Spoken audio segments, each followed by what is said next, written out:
of the Senate Infrastructure and Capital Investment and the Transportation Committee. I chair the Infrastructure Committee. Senator Robach chairs the Transportation Committee. I am his vice chair. The purposes of this hearing is to examine any changes that may be necessary to prevent annual operating deficits in the MTA and stop the continuing cycle of increased fares and decreased services. The MTA provides public transportation in and around the New York City area, stretching into 7 counties in New York State and 2 counties in Connecticut. The system includes the Long Island Railroad, the Metro-North Railroad, Staten Island Railway, the Long Island Bus, MTA Bus, New York City Transit, and the bridges and tunnels into New York City. The MTA has an operating budget of about $14.4 billion. In deference to Mr. Spock passing away, I'm going to the 14.467.92 approximately.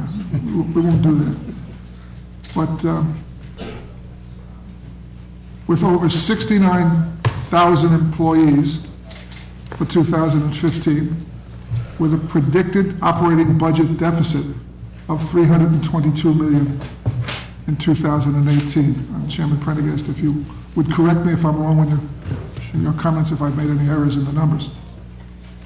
The proposed $32.1 billion capital program for 2015 through 2019 has a projected funding gap of $15.2 billion, almost half of the total costs. This hearing seeks to get some answers as to what steps will be needed to take to have a fiscally strong and in the black MTA. One of the things that our conference in the, and I'm sure the Senate as a whole, but specifically I'll speak for the Republican conference in the Senate, is we would love to get rid of the MTA payroll tax. We've done away with a good portion of it. We want to do away with the rest of it. So we're going to ask for a plan that you may come up with that would help us to accomplish that task and keep, and I stress, keep the MTA on solid fiscal footing. As fees and fares are increased, it is imperative that the funds support improvements to the transportation network where the fares and fees are raised. Fare increases on the Long Island Railroad, for example, should not, and I stress the word not, support the rest of the MTA system. Where possible, they should support themselves, if this is possible. If it's not, we'd love to know why, and an explanation, and maybe we can work something out.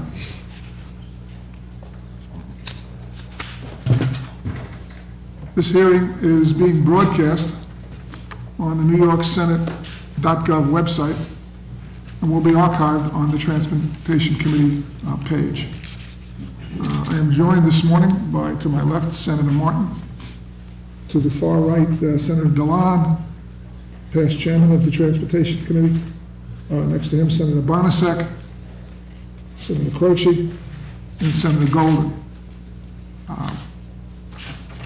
I'm going to step back a second instead of leading the question because Senator Bonasek has a press conference that he's going to have to deal with this morning. And it was on, John? Yes. They're all on. You don't have to push that. Excellent. Thank you, Mr. Chairman. If you want to make, if you have some open remarks, yeah, let him ask questions before your opening remarks, gentlemen, because he's got to move. Sure. Yes. Okay? Thank you. First of all, good morning. Good morning. Quite an impressive table and representatives. Thank you for the job that you do. Debbie, can he be heard? It's not an easy job. John, can you push that button? Just push it once. That's it. Okay. I'm going to be quick. I represent predominantly Orange County. I think, quite frankly, they get the least back in terms of services for the money that they generate. I'm going to give you some numbers and then ask you the question. If my numbers are wrong, I'd like you to tell me. I show that the current MTA capital plan for the Long Island Railroad is $3.8 2.1 billion. For Metro North, it's 2.6 billion. The ridership is pretty much equal, close. There's parity there. The revenue generated from Metro North is about 717 million. That from Long Island ridership is 702. These are the numbers that I pulled from your report.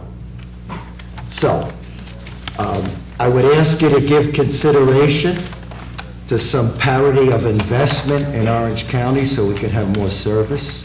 And what am I talking about?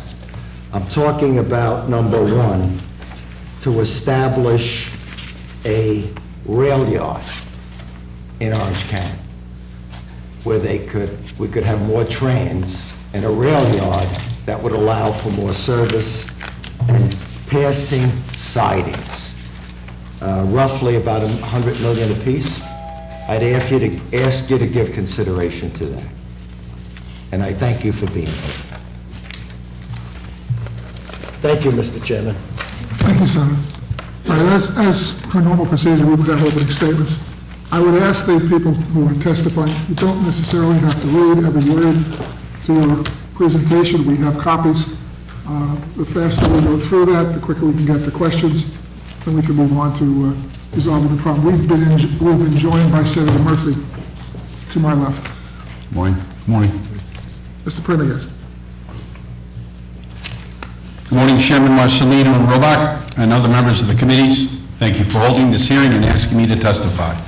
I'm joined by all the MTA's agency presidents, with the exception of Pat Nowakowski, who is unable to attend due to personal issues at home.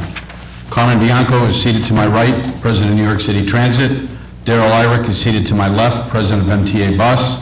Joe Giletti is seated to my left, President of Metro North Railroad. And Jim Farrar, President of Bridges and Tunnels, is seated to my right. Our Chief Financial Officer is Bob Ferran at the far end of the table to my right, and Craig Stewart is the Senior Director of Capital Programs at the end of the table to my left. In the broadest terms, Senators and all of us, you and we, are here today because the MTA is essential, not only to the 8.7 million customers we serve every day, but also to New York's daily life and the statewide economy and growth. So investing in its operation and its capital needs is essential. Governor Cuomo recently released the proposed 2015 to 16 executive budget, and we're pleased that we once again see increased state aid. Total funding to the MTA increased by almost $141 million over the state's 2014 to 15 enacted budget.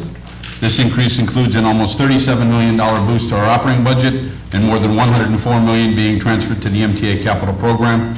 It also provides more than $1 billion in new funding for the 2015 to 19 capital program. In addition, the MTA's 2015 budget and financial plan, approved by our board in January, presents a fully transparent view of our current and four-year financial outlook. It strongly reaffirms our organization-wide commitment to cost cutting, and it shows that we've already cut more than $1 billion out of our annual operating budget. Here are just two examples. We've consolidated all of our headquarters into 2 Broadway and Lower Manhattan, and through this move, we not only reduced operating costs, but we will monetize the former headquarters at 341, 345, 347 Madison Avenue and generate hundreds of millions of dollars for our capital program. We also issued $479 million of refunding bonds and completed associated restructurings of existing escrows for a total savings of over $110 million. But when it comes to running more efficiently, we're not finished. New savings initiatives are being identified in the areas of prompt payment discounts, workers' comp, energy management consolidations, purchasing, inventory, and employee benefits.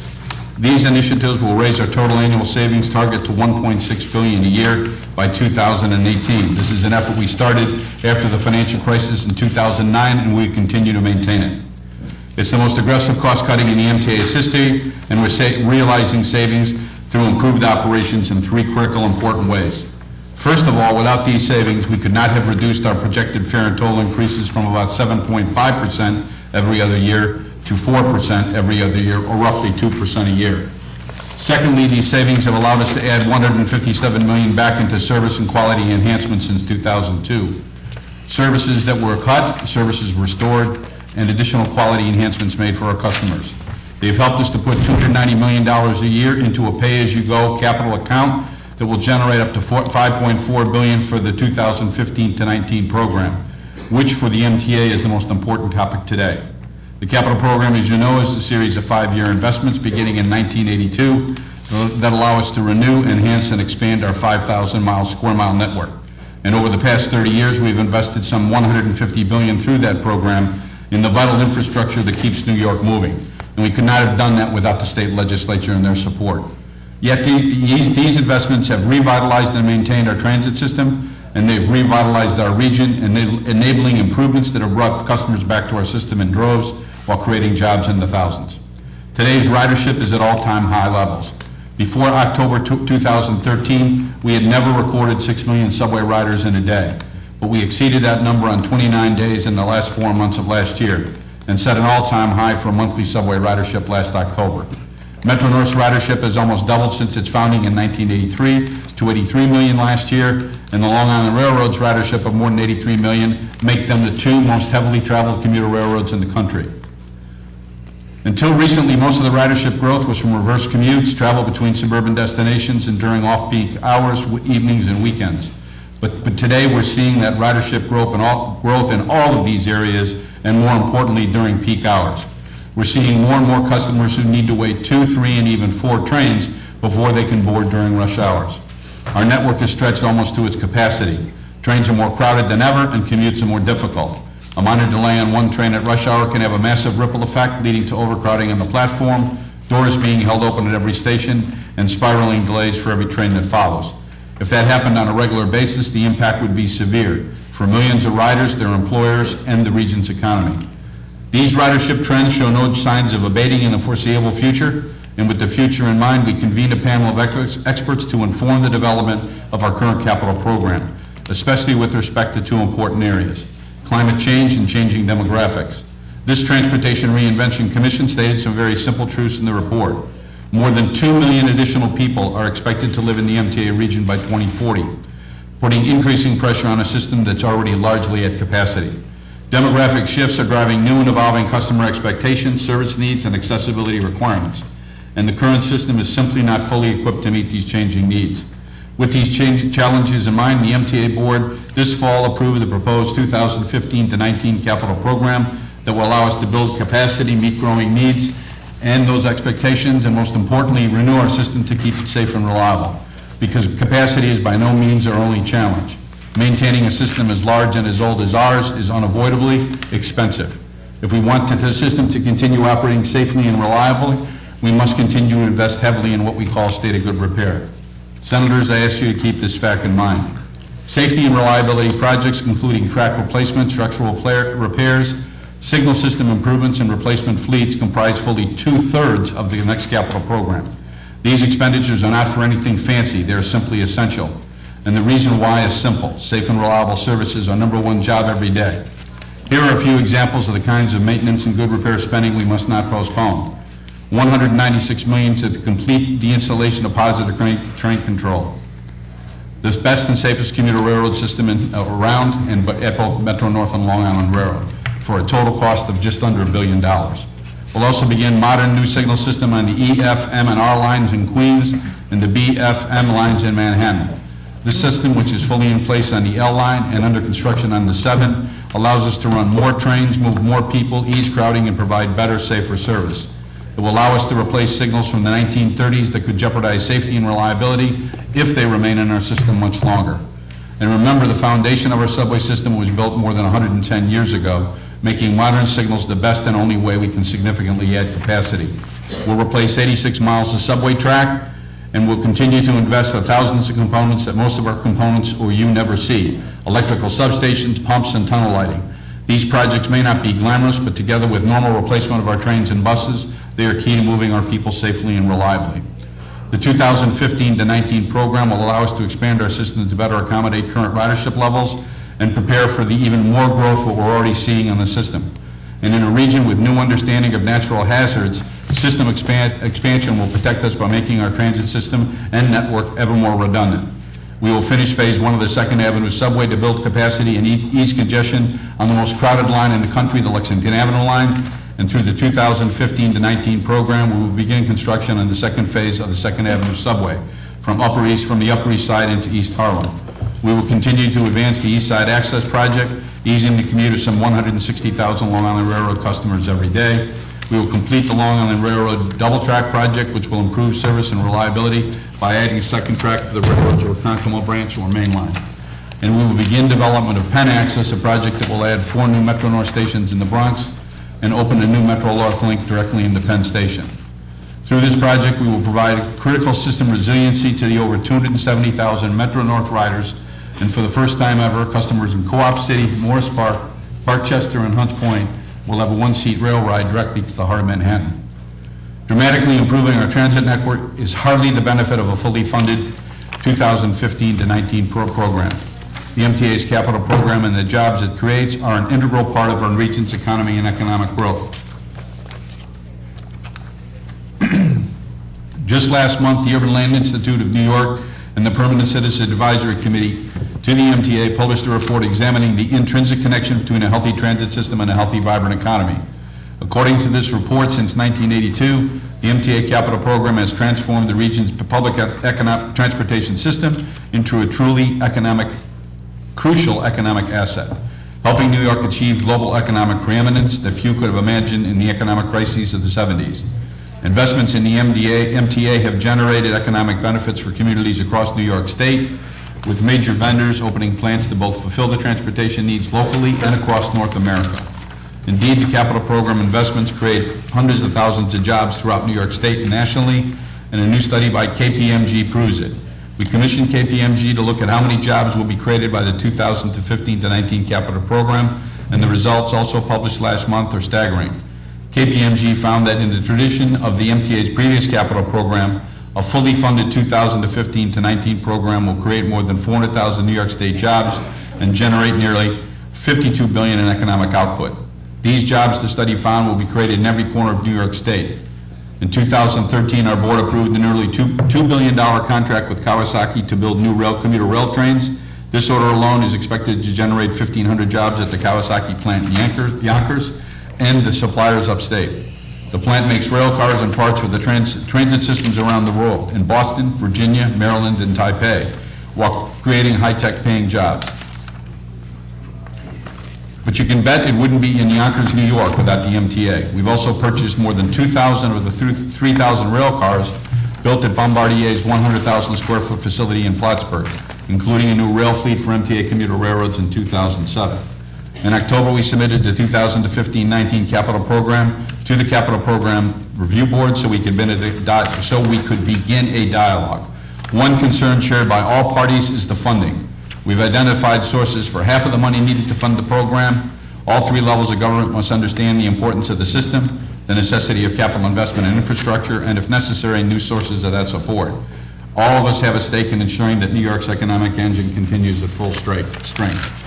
We must keep a critically important fact in mind. If we're to build the MTA's network of trains, buses, bridges, and millions of other assets today, it would cost nearly $1 trillion. $1 trillion. It takes 11 and a half days to get 1 million seconds. It takes 32 years to get 1 billion seconds. It takes 32,000 years to get 1 trillion seconds. $1 trillion is a large asset. That means our previous $24 billion capital program represented a reinvestment back into our system of less than 0.5% of the system's total value. We can talk about the strengths and challenges of upstate and downstate senators, but I think the state of New York has one economy, and the MTA's 12-county regional transportation system is essential to that economy. It makes a huge pool of employees available to New York businesses. It allows our region to comfortably accommodate millions more people. It makes it possible for people to live wherever they want within our region, regardless of where they work. It allows employees to bring home paychecks that support local schools and government services and consumer spending, creating jobs wherever they live. It enables and supports job development across our entire region, giving employers a system that employees can count on and creating 400,000 jobs in the vendor companies that deliver the capital improvements. Every major world city today, London, Paris, Hong Kong, and others, is investing in transit to improve the quality of life for their residents, to maintain their status as a global financial and business center, and to make them even more competitive in the world economy. New York must do the same because the past is not prologue. We must continue to invest. Chairman Marcelino and Robach, we appreciate the support you've given the MTA in the past and your continuing support, and look forward to working with you to continue the MTA's improved efficiencies, safety, reliability, and growth. Thank you for your time today, and now we're happy to answer any questions you might have for us. Thank you, Chairman Prendergast. Let me just clarify what we'll be doing for the rest of the hearing. We're going to, in the interest of time and moving the process along, because we have a number of people here, and Senator Brad Hoylman has joined us, and Senator Bill Perkins has joined us as well. We're going to allow 2 questions per senator to start. We'll move on to the next senator after 2 questions, and then we'll get another round if we have to going around. This way we can move things along and keep things going. I just have one to start, and that's about safety. I talk to a lot of people, Syosset, where I live, Huntington, which I also represent, 2 major areas for Long Island Railroad stations, big commuter systems, big commuter use. People are scared to a certain extent. They've been reading in the papers recently about serious accidents that have occurred on the railroads, Spuyten Duyvil with the curve and going a little too quick. Maybe, we don't know for sure. There might be a question about whether the operator was fully awake and alert at the time. We have the recent one where the lady was caught on the track, the train hit her. Tragic accident, fire, flame, third rail entering and penetrating the cars. 400, I believe something like 400 feet of third rail was taken up that time. I've never heard of that before. We've had a couple of incidents of crossing accidents. Again, beyond that, not as serious, but more.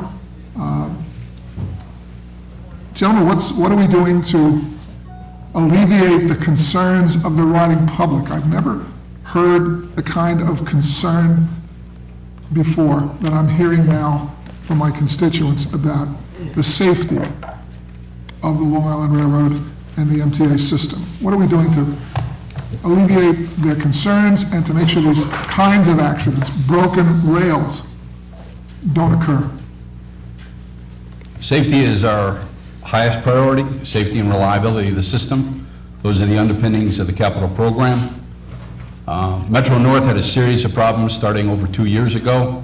They had a derailment at Bridgeport. They had another one near Spuyten Duyvil, and then they had the derailment at Spuyten Duyvil. The derailment at Spuyten Duyvil was an overspeed condition. That's clear. And it's also pretty clear, although we need to do more. The locomotive engineer had a condition, sleep apnea.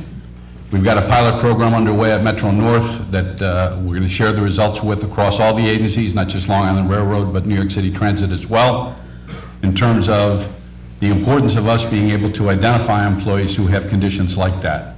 Because so much in terms of the operation of our bus and rail system is dependent upon a person who's fully cognizant, fully awake, and fully capable of carrying out their duties. In the area of Bridgeport, where we had a derailment, it was very clear that we had a series of maintenance activities that weren't being performed properly. We brought in addition to the NTSB coming in investigating that incident, we brought in outside experts from the Association of American Railroads to review the track programs and the maintenance programs. And we've got efforts underway to deal with all of those. We've actually shared that information across all 3 agencies. You will see in the capital program for 2015 to 19 very large commitments of money for the maintenance and upkeep of the track infrastructure on the railroads. Probably one of the largest asset categories, over $1 billion New York City Transit, Long Island Railroad, I think a little over $500 million at Metro North. In terms of grade crossing safety, the 2 largest railroads in the country are Metro North and Long Island Railroad. Long Island has just under 300 grade crossings. Metro North has about 150, I believe. And they are one of the highest hazard exposure categories we have. We have instituted, along with New York State DOT, some of the highest levels of protection at those grade crossings in the forms of flashing lights and gates and sound alarms. And where possible, we've also expended money to eliminate those grade crossings. One at Herrick's Road on Long Island Railroad and New Hyde Park Road. And those are very costly. But where you have a very high frequency of high-speed train movement and traffic movement, those are the type of expenditures you need to make. We're going to launch an outreach effort to try to raise the level of awareness of all the people who traverse over grade crossings in the form of motorists, to make sure they're aware of the hazards associated with driving upon and over a grade crossing. It will be an ongoing effort. We understand the importance of making sure that our actual safety numbers are not only right, but the perception of the public is the safety that we're providing on all of the systems we operate is high. And so I take those comments very seriously, because if people start to doubt the safety of the system, we've already started to lose ground. And we need to do whatever we can to, as I said, address the actual issue of safety, but also the perceptual issue of safety. The gates that drop down, I see the crossing in Syosset, there's one by Robbins Lane, there's another one, several different places throughout the system. To my mind, it's just too easy to go between and around them. Is there a possibility of perhaps making those gates longer physically so that there is, you just can't go a quick turn and out, which right now you can, making it more difficult to go around them, because you literally almost have to go on the track. We don't want them to do that, obviously. But to discourage that kind of crossing capability? There are standards that we follow that are standards developed on a national level, so that when people approach grade crossings, what they see in one state is similar to what they see in another state. And we need to remain within those standards. Where there are locations where there is a high frequency of people driving around gates, normally the decision is made to put in what they call four quad gates. And so instead of just a gate on the leading edge of the lane approaching, you would also have them on the opposite lane to make sure people couldn't drive around the gate. They're also used when you want to go into when somebody's asking for a grade crossing without having the locomotive engineer sound the train horn. But you have to go through an elaborate process. And so generally, those are the types of approaches that are used for people at locations where people are driving around gates. And in addition to that, we can use the local police jurisdiction or the MTA police to be able to have a higher level of enforcement to make sure people don't do that. Thank you, Tom. It's not an easy topic, I understand. No. This is difficult, and people are going to make efforts to do that. We've been joined by Senator Dan Squadron and by Chairman of the Transportation Committee, Senator Robach. In deference to Senator Robach, who I know has another... I'm good. You're good? Okay. I'd like to move to Senator Golden. You can't move these things. This turn. Thank you, Mr. Chairman. Thank you, MTA, for being here today, and all the different heads of the different agencies. Since we're limited in questions that we wanted to ask, I'm not going to get into the $15 million budget, that's capital budget at this point. But we will, obviously, as the meeting continues. But I'm going to be very local in my approach here. And I'm going to start with buses. And then I got a backup second question, which will be on trains. But on the buses, the X27 headways are a disaster. You guys are going to do a study. I don't know if you did that study. I know you said you did reinvestment into services, and I'd like to know where we are with the 27, the X28 on the weekends, and the X37, not the X37, the B37, getting it to Court Street because of the senior population that we have in our community, and we still have no elevator at 86th Street for the seniors to be able to access the train system.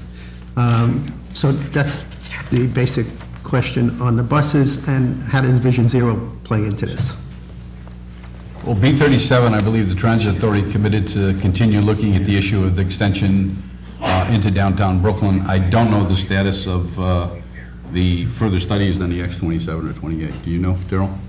No, currently right now, as a matter of course, our operations planning group is always looking at all of our routes, particularly on the express side. As you may be aware, the X17 comes into Brooklyn from Staten Island as a supplemental replacement service. So we continuously look at that. We have no updates in terms of what we're going to do different in that particular part of Brooklyn at this point. Well, it's the furthest point in Brooklyn, so you got to look at it. And we have to, I know you guys were underway in a study, and I wanted to know what happened to that study as to the headways and the reinvestments into the buses and the Vision Zero. How's Vision Zero playing into this? So, I'll take it. So we work very closely, we align ourselves very closely with Vision Zero. Vision Zero is sort of symbiotic with our safety culture at buses. So currently, right now, on a number of initiatives, we're working with the city in terms of crosswalks, in terms of speed, bus speeds, and a number of issues inclusive of technology, inclusive of making our bus operators more aware of pedestrian behavior and conditions on the road. So we're very closely aligned with Vision Zero. Locking up bus drivers, you think that's a little step too far? A decision was made and a resolution was passed by the city council in support of Vision Zero that they were going to place a higher priority on incidents involving a motor vehicle striking someone in the crosswalk. And in the course of that discussion, a decision was made that they would arrest, with the exception, I think, people who were driving city vehicles. So far since the implementation of that program, there have been a number of bus drivers that have been arrested. What I can assure you is that John Samuelson, the president of the Transport Workers Union, myself, and Polly Trottenberg, the commissioner of DOT, are committed to the goals of Vision Zero, which is trying to significantly reduce or eliminate those collisions that strike people in crosswalks. And that's where the focus needs to be. We do have a dialogue in terms of to what extent it makes sense to arrest bus operators, but I want to get it to the level where we're focused on the issue at hand, which is trying to reduce. In some cases, we may need to change the location of the turning of the bus, right or left, to a different location where there's a less likelihood of striking somebody. Or change the location of the crosswalk to a mid-block crossing. Which makes all the sense in the world. I drove a bus for 30 days, only 30 days. Darrell drove a lot longer than that. But I can tell you, a left turn or a right turn where the radius of the turn is 25 feet behind you is problematic because you need to be able to keep track of what's going on in front of you at the same time with the sweep of the bus. And that's without a double somebody bus. runs to catch up to they're not really running to catch up to the bus. They're running across the intersection and they run into the action of the bus turning. It's an extremely difficult situation for the bus operator to see. You're not the only one. DOT, sanitation, all these people being arrested. I think it's absurd. I think that's up to we have to do something about that, and hopefully in the near future we do address that situation. It's up to the police department to make reports out. It's up to the police department to make arrests if the person is faulted in drugs, alcohol, but to make decisions at the scene and to make arrests of city workers or anybody, as a matter of fact, I think is if the guy acted inappropriately and he was reckless, the answer is yes. But if they have to prove recklessness. I mean, that's the summons. It's not an arrestable situation. They give them a summons. They don't arrest them at the scene. Last question. The trains. I have obviously the same situation on the train, the headways to the R train. We are the furthest point out by the Verrazano Bridge in the southeast and southwest parts of Brooklyn. We have no opportunities except for the express buses and those trains to get us into Manhattan and keep the clientele and the people working and the constituency working in the city of New York. We have terrible headways when it comes to our R train. We need an additional double R or something to help us with this R train. And we need that handicapped accessible train on the R train to get the people in and out of Manhattan. And that's just one line. I have the N, the D, the F, you name it, I got them all. So that's my biggest headache is the R train. One of the things I noted in my testimony is the 1 million more people we're going to see in the city by 2035. We're already starting to see it along 4th Avenue in Brooklyn, from downtown Brooklyn all the way out to Bay Ridge. And locations in and around stations where buildings are being taken down and replaced, a 2-unit building is being replaced with a 6 or a 12-unit building. So we're seeing ridership growth in advance of that 1 million that we're going to see by 2035. And the R train, once we rebuilt the Montague Street tube, people have come back, in droves, as is happening in other places in the system. So the issue of doing constant ridership checks and trying to balance the delivery of service with the demand created by customers is one that's ongoing, and that's one of the areas we're looking at, Senator. Thank you very much. Senator Martins. Thank you. My question is with respect to the capital plan and the $32 billion reflected there. And I know there's a portion there that deals with bridges and tunnels. But just the scope of the plan itself. Is the plan that all $32 billion be borrowed? No, and I'll let Bob go through the details of it, but, we'll break it down into details. And you're right, Senator, the $3 billion is for bridges and tunnels and their capital needs. And in some ways, that is self-funded out of their own revenue that they collect.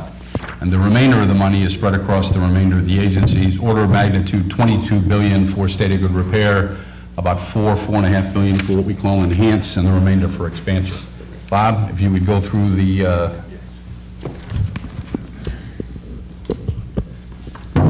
Thank you.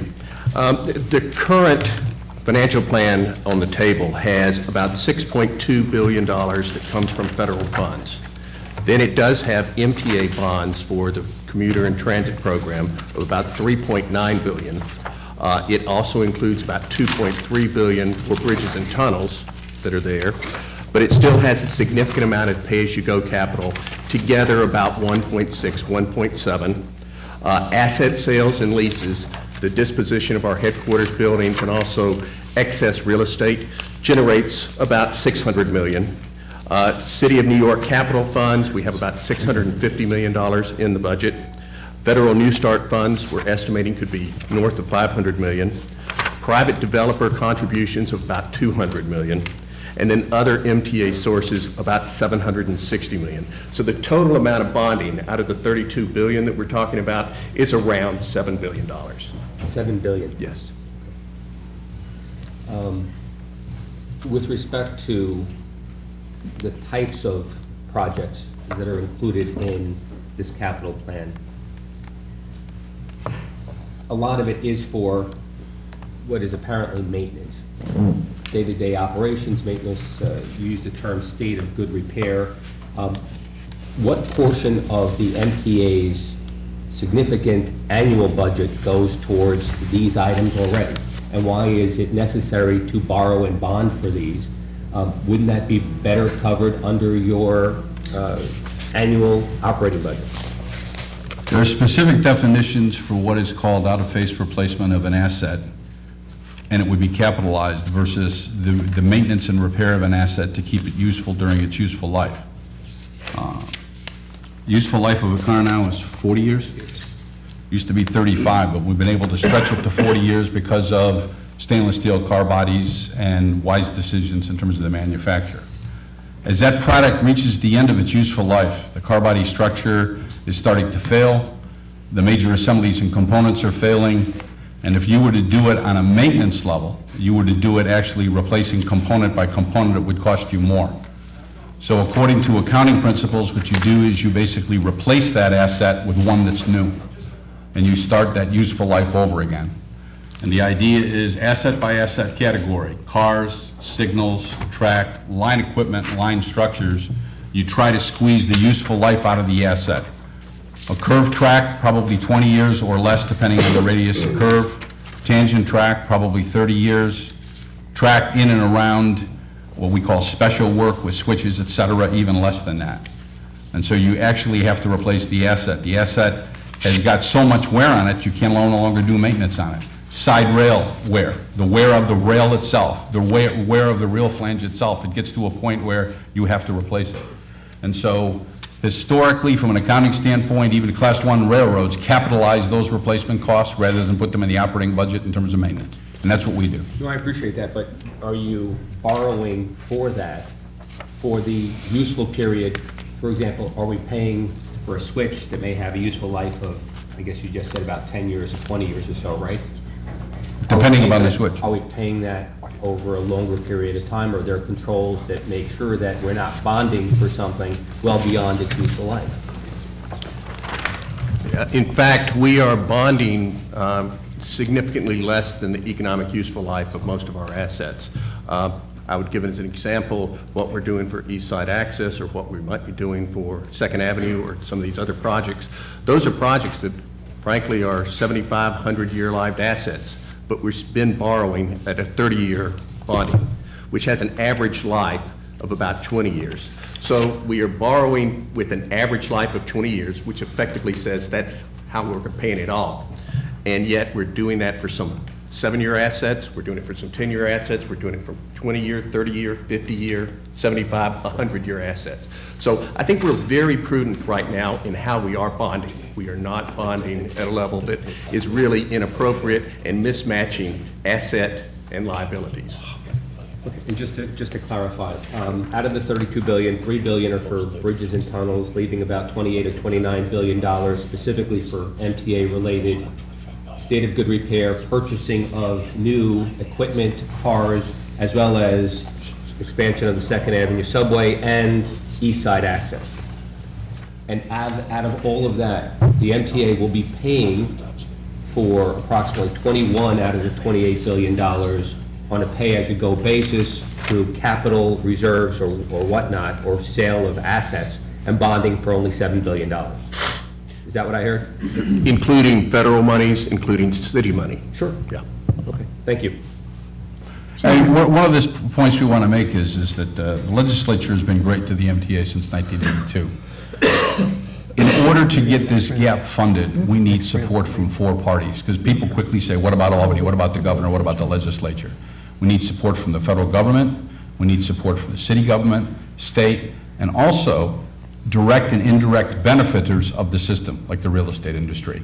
The funding of the number 7 line through real estate taxes to be accrued over a period of time is another way you can fund expansions.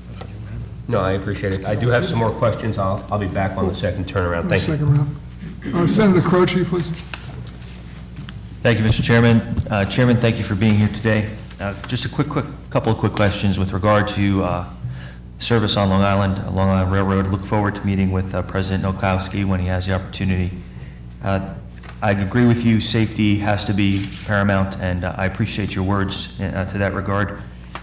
In that vein, 2 projects I know LIRR is working on, one in Ronkonkoma with the expansion of the rail yard, and I see some familiar faces here from the community who've been doing a lot of work in that regard. I think what the community is really looking for there is a commitment to some of the safety improvements that they would like to see, some of the quality of life improvements that they would like to see as this project goes forward. It's, I think, a small investment, particularly with, as you said, $1 trillion asset, to make sure that with this improved service, with this expanded capability, that we're not losing the quality and character of the community, and to ensure that pedestrians have the ability to travel safely by foot and other means around the improvements. So I'd like to just get your quick thoughts on that, as well as I saw you mentioned natural hazards.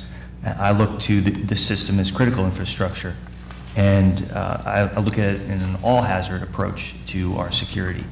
So that includes both natural hazards as well as terrorist threats and that kind of security. So with the natural hazard area, I think that the eastern end of my district on the William Floyd Parkway, there is only one crossing from the Shirley Mastic Beach area at grade. In the case of a Superstorm Sandy and a mass evacuation, that would be a very big problem. I'd like to hear your thoughts on that one as well, sir. As you know, I was president of the railroad for a little bit under 6 years in the 90s, 94 through 2000.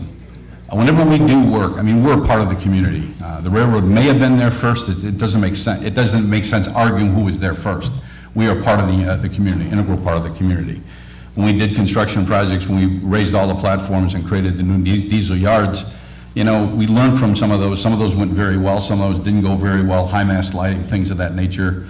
The ability for the yard to be located in a place that had minimum impact, the ability for it to be part of the community. And so those are lessons learned that we have carried forward through just about everything we do at the Long Island Railroad. And I know the people that are here today could give you examples of that. In terms of the importance of addressing, I like to define safety as freedom from accidental injury or hazard, and security, freedom from deliberate injury. The approaches to each one of those, while they're both important, the approaches to each one of those are different. because what you have to do, where you have to spend your money, and what you need to protect against are different. And we do have commitments to what we do in the area of security because we consider ourselves to be a high-level target. And we go through the entire system and do a threat level assessment from a standpoint is what's the likelihood of someone choosing that to be a target, and then we address its hazards. And that's the approach we take. So it's a commitment we've always had, it's a commitment we will maintain, and we'll carry it forward. Thank you. And with those specific projects mentioned, both the Ronkonkoma expansion of the yard and the double track, as well as Shirley, the crossing, I look forward to my conversations with President Nowakowski about it, and hopefully we can get some commitment so that we can relay that to the community that, the partnership continues. I mean, I'm trying to visualize Mastic Shirley, and I think I can, but I haven't been out there in a while. But as the traffic on the railroad increases and goes further east, as the highway traffic increases from a vehicular standpoint, we do at times have to come back and add additional protection in the crossings and treat it more as a true highway crossing rather than as a local residential street.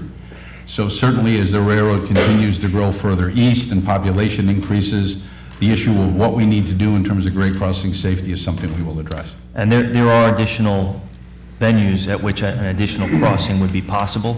That's something that the team may want to consider instead of that one crossing and one narrow choke point in the event of an evacuation, perhaps an additional crossing, but I leave it to the team to come back to us with your suggestions.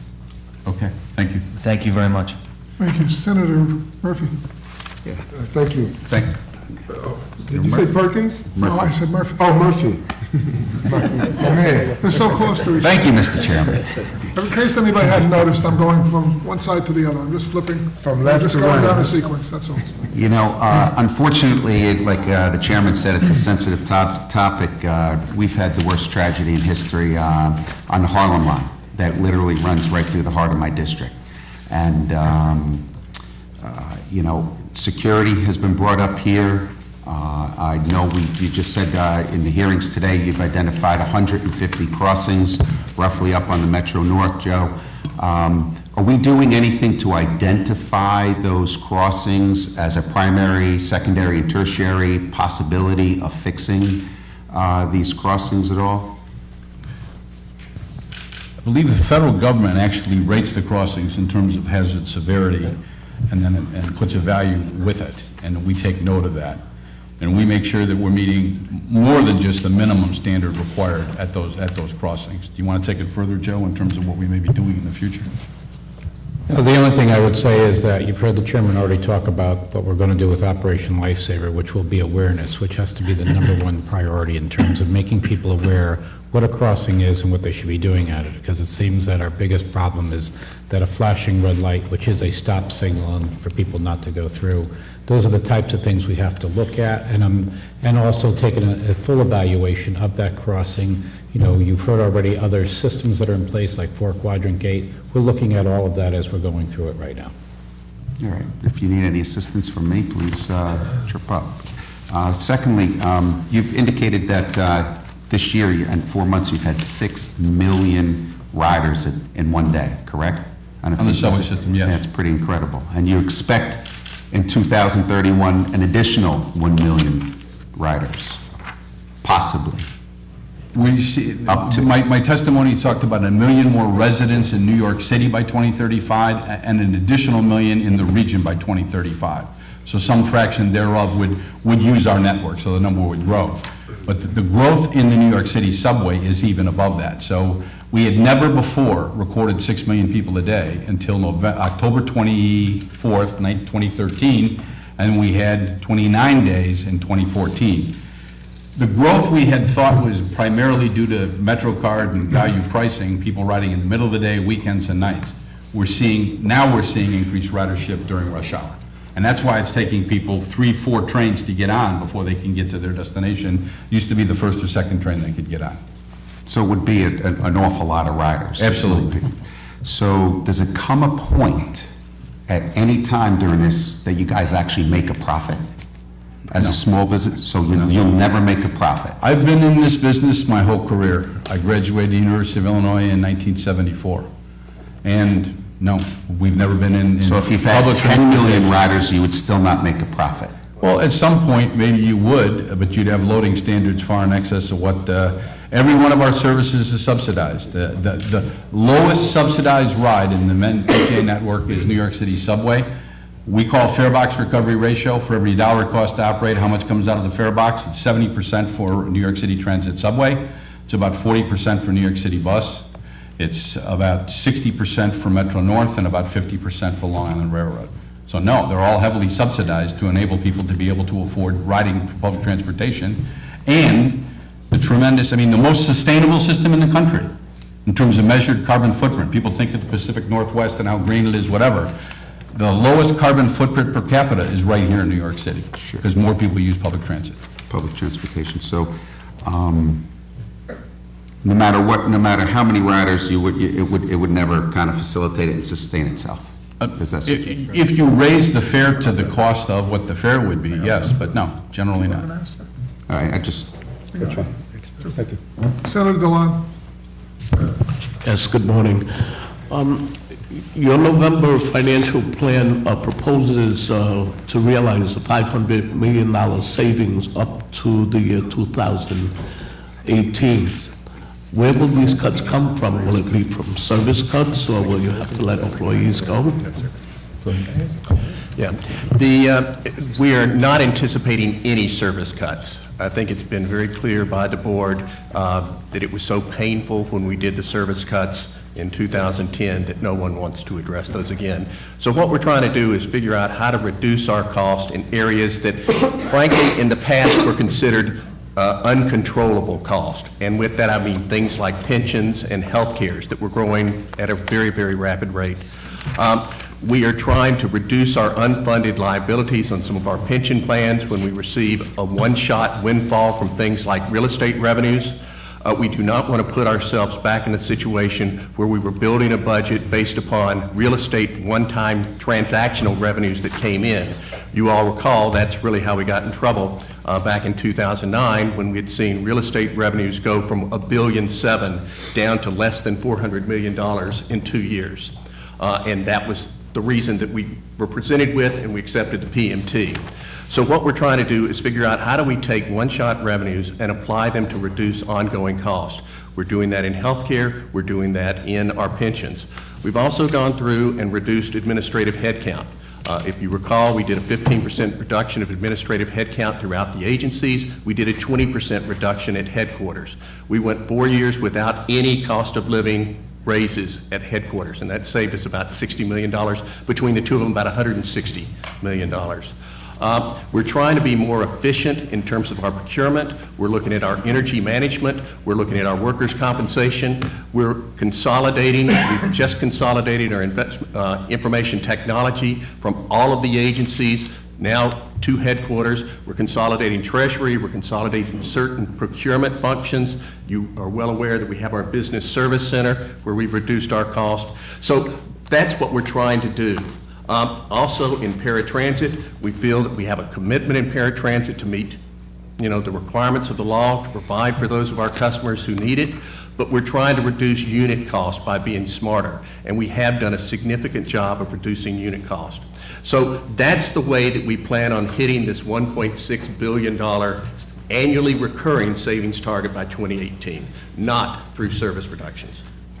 Okay. For the past 2 years, I'll just add on, we show the budget to the board in November, we vote on it in December, and then at the mid-year mark in July, we take a look at how well we're performing against budget. And for, I think, each of the last 3 years, we've had some money that we've been able to put into either new services or restoration of services that were cut. Okay, thank you. With regard to your capital budget, you propose a $32 billion plus budget, and apparently there's a $15 billion gap there. What do you expect the ultimate number to be once a final plan is put together? And also, in your testimony, you did provide some economic information in terms of the number of jobs that it creates in the entire system. Could you also perhaps maybe later on give us more specifics in terms of regionally how many jobs it creates statewide, and especially outside of the MTA service area. Yes, I think we started with the last program, Senator, where we showed where the money that flowed into the program flowed back into the state in other parts. And much of it outside the service area itself. I mean, the North Country, in terms of Bombardier and bus manufacturing facilities, get a significant portion of that money, but we can share that information with you. Okay, thank you. I have questions second round. Thank you. Senator Perkins. Thank you very much. Good morning. So, I have a few questions first I want to, we've closed down some stations, so to speak, where I don't want to say closed them down, but we took out the Token booth clerks. Token booth clerks, station agents. Clerks, yeah. And so now they're abandoned, and they are hazardous to people because there are folks who hang out in them and who, I guess, do things that are illegal. And they are there during the rush hour when folks are going to work, and they're there in the evening when folks are coming home from work. And so I don't know how that impacts the capital budget by taking out the token booth clerks, or what other impacts it has on the capital budget. Can you explain why that is happening and how that has improved the situation? I'll start and then I'll let Carmen take it further. Back in 2009, when we found ourselves in the situation we were, where we had some serious financial problems, one of the areas we looked at was the issue of closing token booths where the selling of fair media was exceptionally low. The original reason a token booth clerk was created back in the turn of the 19th to the 20th century was to be able to sell tokens for people to gain entrance to the system. And then there were money handling situations with respect to they needed to be secure and stay inside that booth. So we closed those booths because of the fact that there were other means for people to buy the fair media. What we're trying to do, Senator, is move to a day where we actually are utilizing employees in ways that are rewarding for them in terms of having more value in their mind in terms of what they can do, but also provide a more needed service for us in the form of a customer service agent that would be able to be out and about the station. We do not want customer service agents or token booth clerks to provide security. That's the responsibility of the Transit Bureau of the New York City Police Department. But certainly, I think we all could understand and agree that a visible presence of someone on the platform observing and seeing something going on, reporting on it, is of value to the system. And that's the direction we'd like to move. Carmen, do you want to add more to that? The only other thing I would add to that, Senator, is that back in the time frame of 2010, we did in fact remove a number of those vacant booths so that they would not become a security issue. The booths that we have at least one full-time booth in every single station. There may be others out there that will open on special occasions, but those booths are monitored. The employees that work in those booths have the ability to stay in 100% in touch with our control center, so they have immediate, if there's an immediate need for assistance, they could respond or have NYPD respond. You know, that's really kind of ridiculous, because generally what's happening is that one person is either on the downtown side in the booth or the uptown side, so they're seeing from across the tracks, if anything at all, what's going on. So that side where that person is not is, for all intents and purposes, a very serious danger zone for your customers. We love your workers. We want them to be safe and secure and well paid at all, but our wives and our children and our neighbors deserve to be better treated than that. To have those places abandoned so that the vagrants can sell rides with their Metro cards or beg or intimidate, I don't think that's a safe, right way to run the system, especially in my neighborhood and other neighborhoods as well. So I think we have to rethink that. I use the system as much, if not more than most of your customers. And I think that when you subject our neighbors, especially the females, to that kind of environment, you're not serving your purpose. It's a very bad decision that was made. There's no security there, and those who pray know that, and they take advantage of that, and it intimidates folks. It makes people feel as if they're not respected. We don't have nobody down here, they say. Why is that? Did your wives go to these stations? Would you want your wife to have to go through that kind of a situation? Your daughters, your children? I don't think so. How much are we saving? Can you quantify the amount that we're saving? We'll get you the number and we'll by doing show. that? And the focus, the crime in the subway is its lowest level ever from the Transit Bureau. I'm not The issue asking about of- the crime in the prison- system. I'm telling you about a very specific areas where you have taken that. If we had infinite resources, we could deploy resources that way, but we don't. I'm sorry. So how much are you saving is what I'm asking. I'll get you the number. I don't know the number off the top of my head. But in order to deal with the problems we had in 2009, in order to deal with the fiscal problems we had to make decisions that were difficult. Are you telling me that those in reductions stations are of service. safe?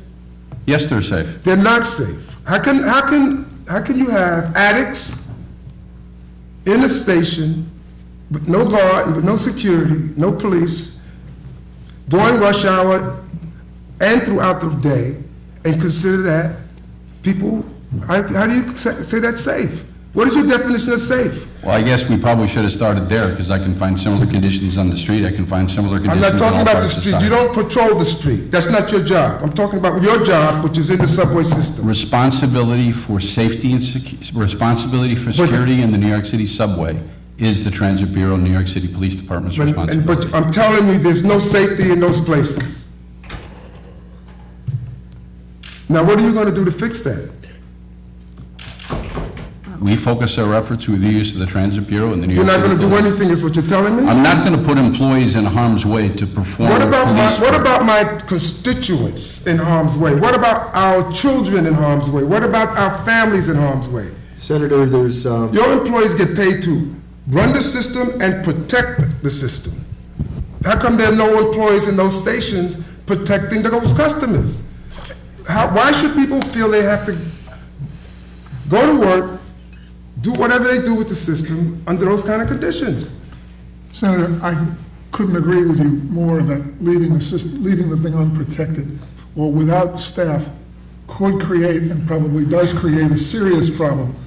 I think you've made The your most point. important aspect of that problem is the emotional, psychological I hear you. concern that people have about I the hear you. system. That's a subject that we will bring up further, because what you're talking about, I think, relates, as Chairman Prendergast points out, with the New York City Police Department as well, and that's an issue that we're going to have to take issue with, because I agree with you.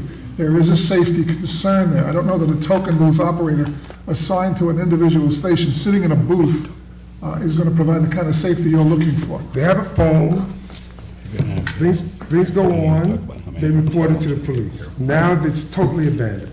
I don't want to go any further, I think I made my point. Yes, I believe you did. I think we need to revisit that decision. It's a bad decision. And if we have to prove it, in terms of bringing people to your office to help you understand what their concerns are, we'll do that. But I don't think you want your wife going down there. I don't think you want your children going down there. You have another question, Bill? Yeah, I do. You know, when the system goes down, like you're not going to have any service, how do we get to know that that's happening? Yeah, Senator, there are a number of ways that we do that. One is that within our control center, we have direct access to the media outlets. We have direct access to Transcom, which is a regional system that puts out messages via the radio. We also internally will immediately post that on our website. If our customers are signed up for text messages, they will get text messages that there's a situation and what lines are not running. So what we try to do is to be immediate, to be very accurate, to get this information out through as many outlets as we possibly can. to make station announcements on the platforms, so that we can, really direct messages on the platform so that we can help our customers understand what the problem is and how they could best get around that situation. Well, my experience is that while some of that is being done, very often, folks are bewildered about what's going on. Have you noticed that at all? Have you been informed about that type of bewilderment, that type of concern that your customers have? And go ahead. Now, Senator, all I would add to your comment is that our transit system is very large. As our chairman's mentioned, we've had days now where we experience 6 million customers. We operate just under 8,000 trains a day on a 24-hour, 365-day basis. So when you have that kind of complexity, and we have strategic teams all over the entire system, so that as a problem's encountered, we're able to immediately address it, whether that problem's a customer that's sick, whether that problem's an equipment problem, whether it's a police issue, whatever it is, we spend an awful lot of time trying to understand how to deal with issues like that, and in terms of what is the mitigation level that we need to put in place immediately to fix that problem. So this is not something we wait for an incident to occur. We again, very old system, lots of activity all day long, but we try to stay every bit ahead of these situations so we can immediately get into action as a problem arises. So, 2 other quick concerns. One is rodents and rats all over the system still. Does this capital money translate into any rodent abatement type programs? Not capital program, that would be covered off in the operating budget. You want to talk about the program? That is covered off under the operating program, and in our normal operations, we bait all the time on the system. We do our level best to remove rubbish on the platforms, rubbish that is generated in the station. As a matter of fact, we will remove approximately 40 tons of refuse each and every day, and we do that in the middle of the night when most of our customers are not on the system. We have trains and/or trucks that go to each station, but as that material is gathered during the day, it's put in a secure room. That room is built so that rodents can't penetrate it to the extent we can. And so that's one program that we have, and we do bait on an ongoing, regular basis throughout the system. We are also, as you're aware, involved in another situation. I'm trying to think of the name of the organization, but it was that project or the research to actually take and sterilize the female rat population so that they could no longer produce, and that is still ongoing. Why don't we just kill them? Thank you very much. The sterilization must not be working because they seem to be exploding. And I appreciate the opportunity you've given me to say something, but I want to make sure that you understand that we have a rodent problem, a very serious rodent problem that is more visible to me than ever before. Thank you. Chairman Prendergast, you mentioned before reports that are coming, that studies that are being done on various issues. Would it be possible for us to get copies of these reports as they come to you for the committee so we can maintain a file? We'll make them available to you, sir. Appreciate that.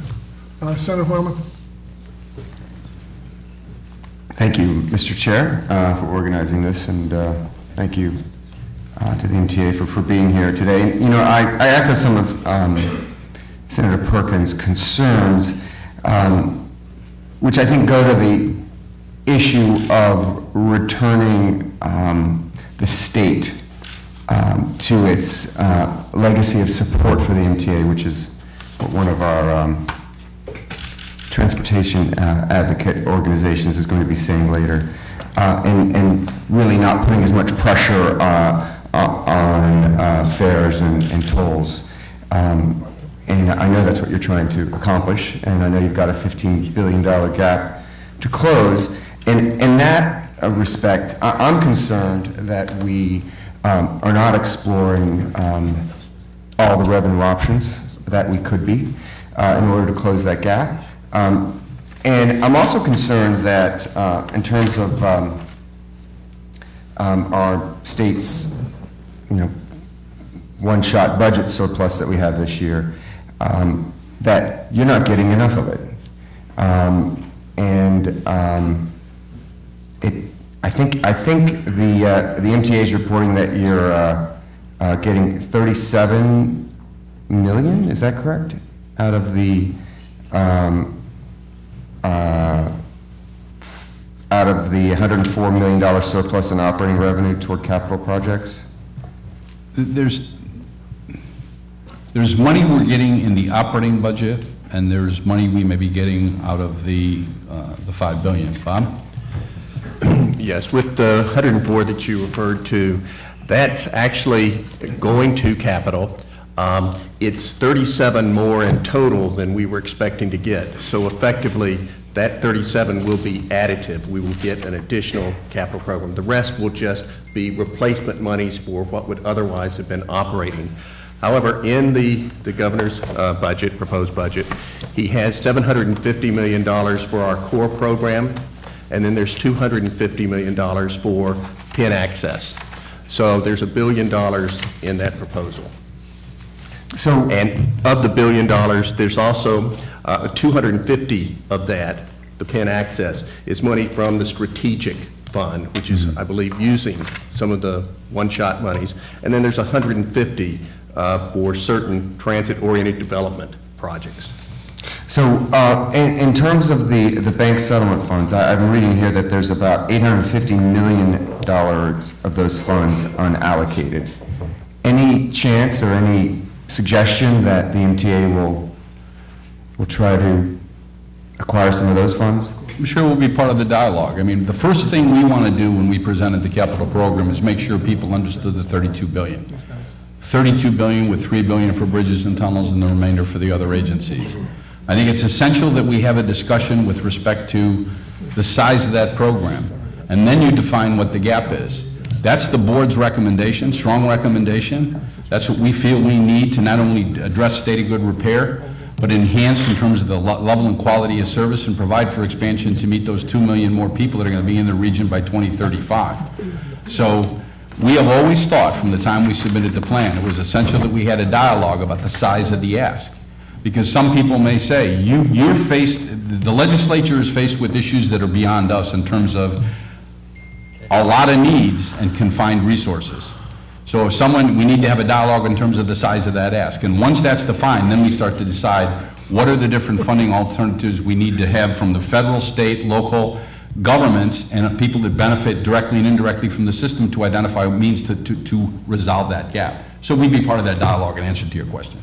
So an issue's come to light about the surcharge placed on taxi rides. I think it's 50 cents per ride that is dedicated to the MTA. And in recent months and years, we've seen a drop in taxi ridership, mostly due to car sharing services like Uber and Lyft and others. These car share services don't have that dedicated surcharge. Has that impacted your bottom line? I think we're still anticipating receiving about $90 million on a 50-cent surcharge. The only time we're getting money from Uber or Lyft is if the Uber or Lyft driver happens to be a medallion driver. In that case, they have the mechanism to collect. Again, it will be up to our legislative leaders to determine what, could be applied to livery car services, black car services, to non-medallion Uber or Lyft or sharing services. Certainly there's an argument that could be made for equity, but we would leave it to those who legislate to come up with the appropriate fair approach. But as of right now, we're still planning on about $90 million, I think, coming in. So you're not advocating your position on that? We'll leave that for the discussion. Now, if I could just zero in on a more local issue. I represent the west and east side of Manhattan, Grand Central Station, the neighborhood around Penn Station. I have a small business owner in Grand Central Station, a wine retailer who's been there for about, I think, over 15 years, called Grand Harvest Wines. Are you familiar with it? Yes? And the gentleman who, it's a family-owned business, very successful, I think something like 400 transactions a day, really has established itself as a high-end retailer and a go-to place for commuters, but also locals alike. They are in a Kafkaesque situation with the MTA in terms of their bidding to renew their lease. As I understand it, they won 2 RFPs, but then were told after the second that a new RFP was going to be issued, which they subsequently lost to another bidder who hadn't bid on the first 2, even though they were willing to pay something like 40% more than their current lease.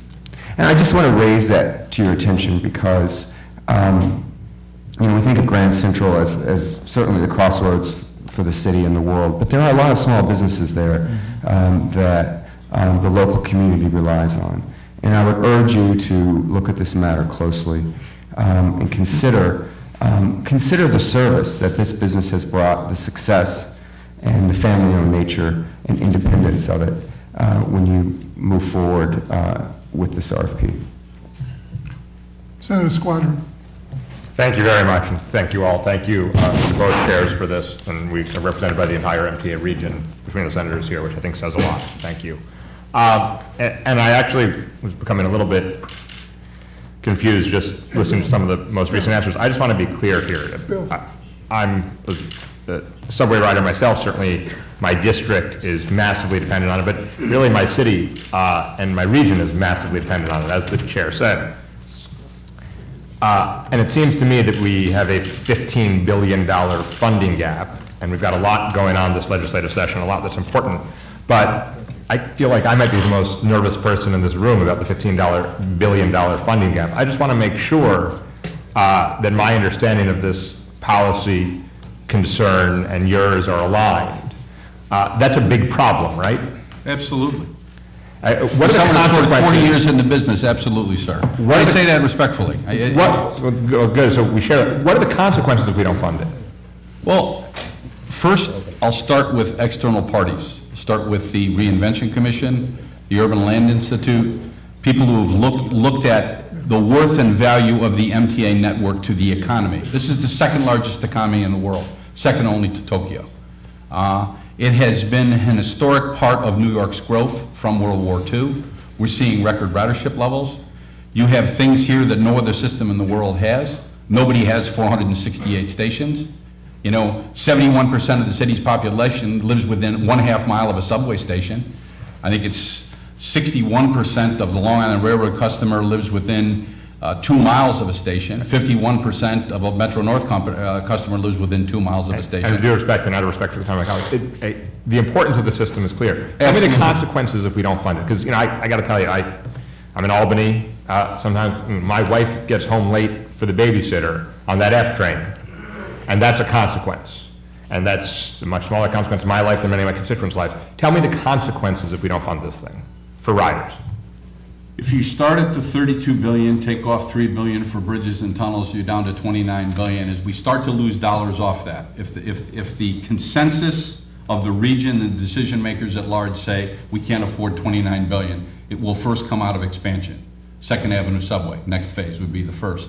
It will then, it's arguable as to what extent it would affect East Side access, because if you stall that project, you may have to refund money. Then you go into what we call enhance. So things like countdown clocks, things like features and elements of the system that maybe the millennials depend on and consider to be entitlements would have to be sacrificed. So let me ask you this. So the core we have to protect the state of good repair. I get a lot of angry calls about the countdown clocks and the lettered lines because they're not there. They're not there. We're not going to get them if we don't fund this thing? At some point, you have to get an alignment between the money we have to fund the program and the projects that get funded with that level. And so in a hierarchical fashion, the thing we're going to protect is state of good repair. It may not be that interesting to somebody if they don't see a substation or they don't see cables going to a third rail, but if we don't maintain that and that's a safety and reliability issue, then we could have a safety and reliability problem. And so we have to protect that core of $22 billion. Let me ask you about that, because I was just on a B train that from 34th Street to West 4th Street got beaten by 2 F trains. Shockingly, the express was not just slow, it was like slow and jail. And it seemed that the cars on the B were older, the ones on the F were newer. I was proud with the MTA to create the full line reviews a few years ago that have been very effective. In fact, the first one was on the F line. One of the things it recommended was that there should be sort of an alignment of cars and actually newer cars for the F line. I noticed we're not seeing that, the same consistency we used to. I also noticed that it seems the delays on the F line have picked up. I want to ask, is there a relationship between how new the cars are, whether there are consistent cars on each line, and delays on that line? And is that something that's impacted by the capital plan?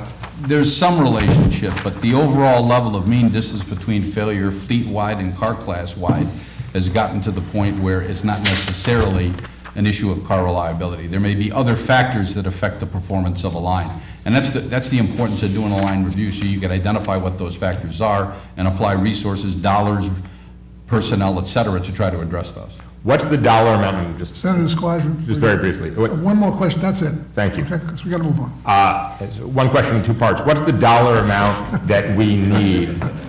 And please let me complete it. What's the dollar amount that we need to maintain a state of good repair, which means we're not going to see any more delays, which means whether it's my wife or any rider who depends on the on-time train for their job doesn't have to wait 4 trains to get on. What is the dollar amount under which we are in crisis? And secondly, one of the full line reviews is going on right now, the C line. We're very excited for it.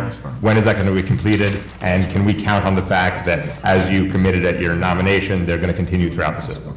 We say $22 billion for state of good repair, but it's not a firm line of demarcation. I'll explain to you why. A communication-based train control system replaces an out-of-date or end-of-useful life wayside block signal system, so that's state of good repair. But it provides an increased level of safety and reliability, so it's an enhancement. So it's an order of magnitude cost of $22 billion. But there are favorite projects in the enhancement portion that wouldn't get funded if you dropped as low as $22 billion. When is the line review for the C done, Carmen? I'm sorry. Yeah, the C line, I'm hoping to see that data come to me within the next month. We'll share that with the chairman and then certainly share that with, I'm sorry, the C is the end of the year, that's right. I like your first answer better. The ethnic stress is but the C will be later on in the year. All right, well, a little more aggressive on that would be great, but I'll give time back to the chair. Thank you. They're quick questions.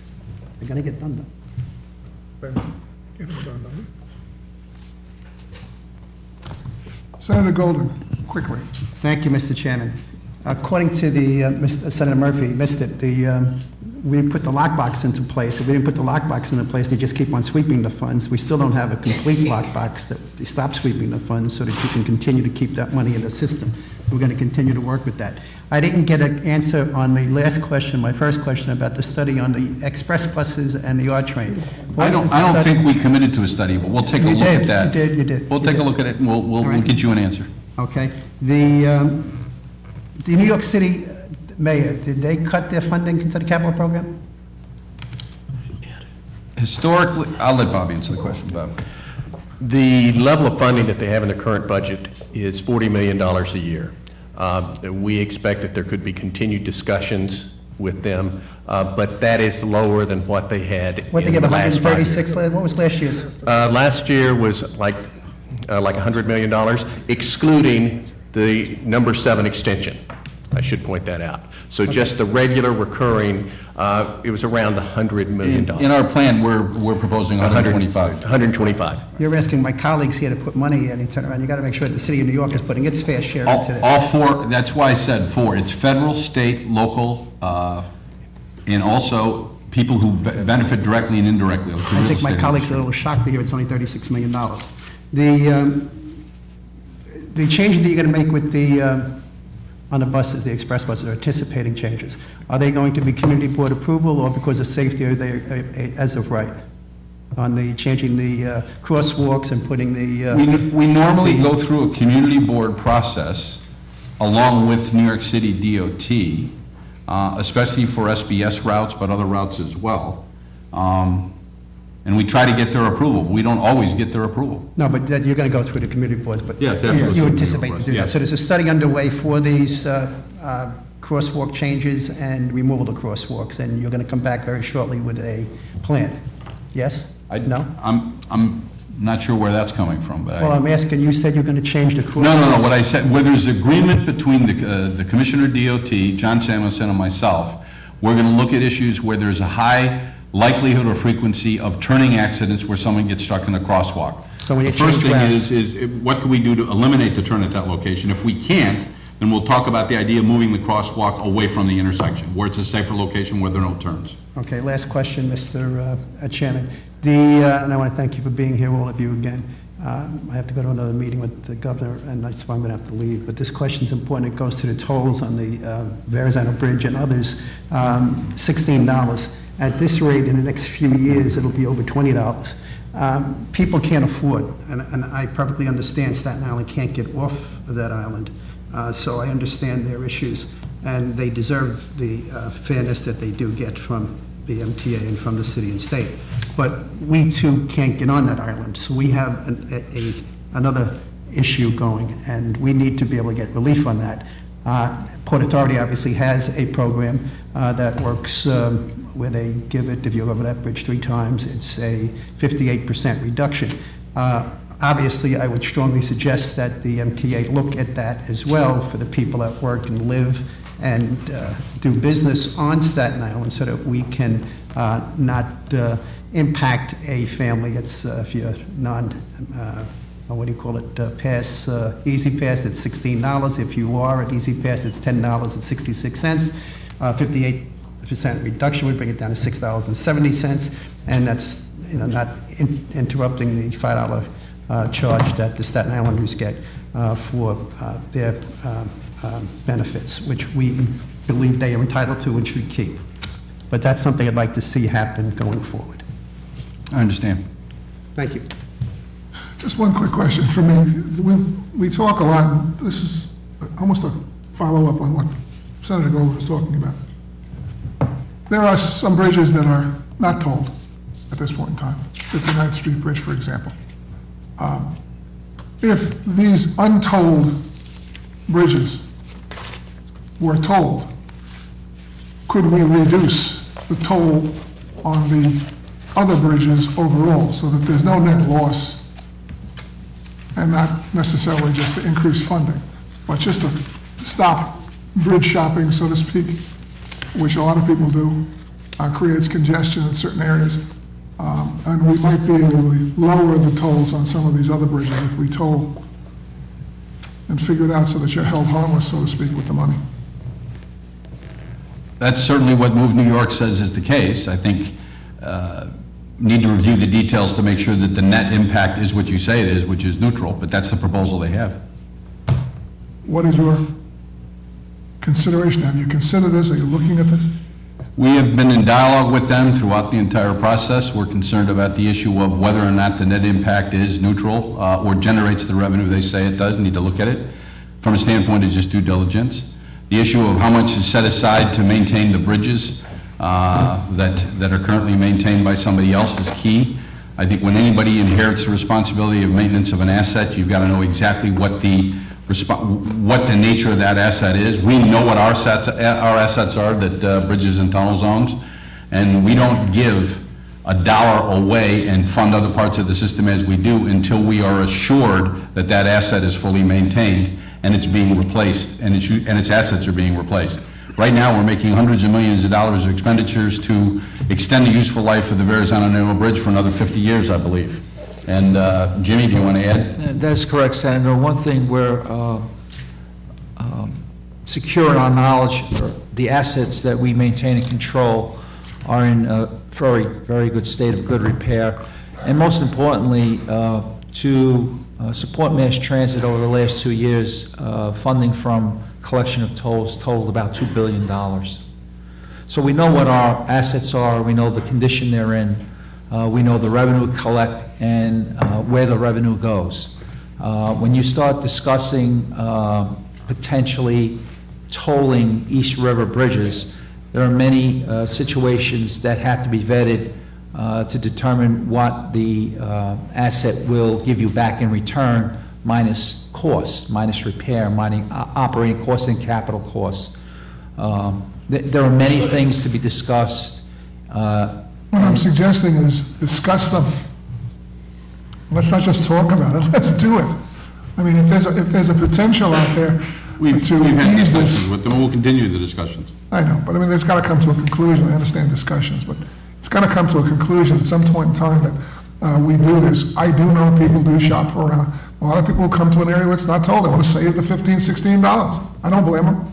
But that adds to traffic congestion in those neighborhoods and air pollution in those neighborhoods and a whole bunch of other things that happen in those areas that might be alleviated if we move them over. I understand there's additional cost that has to be taken into consideration. I understand all that.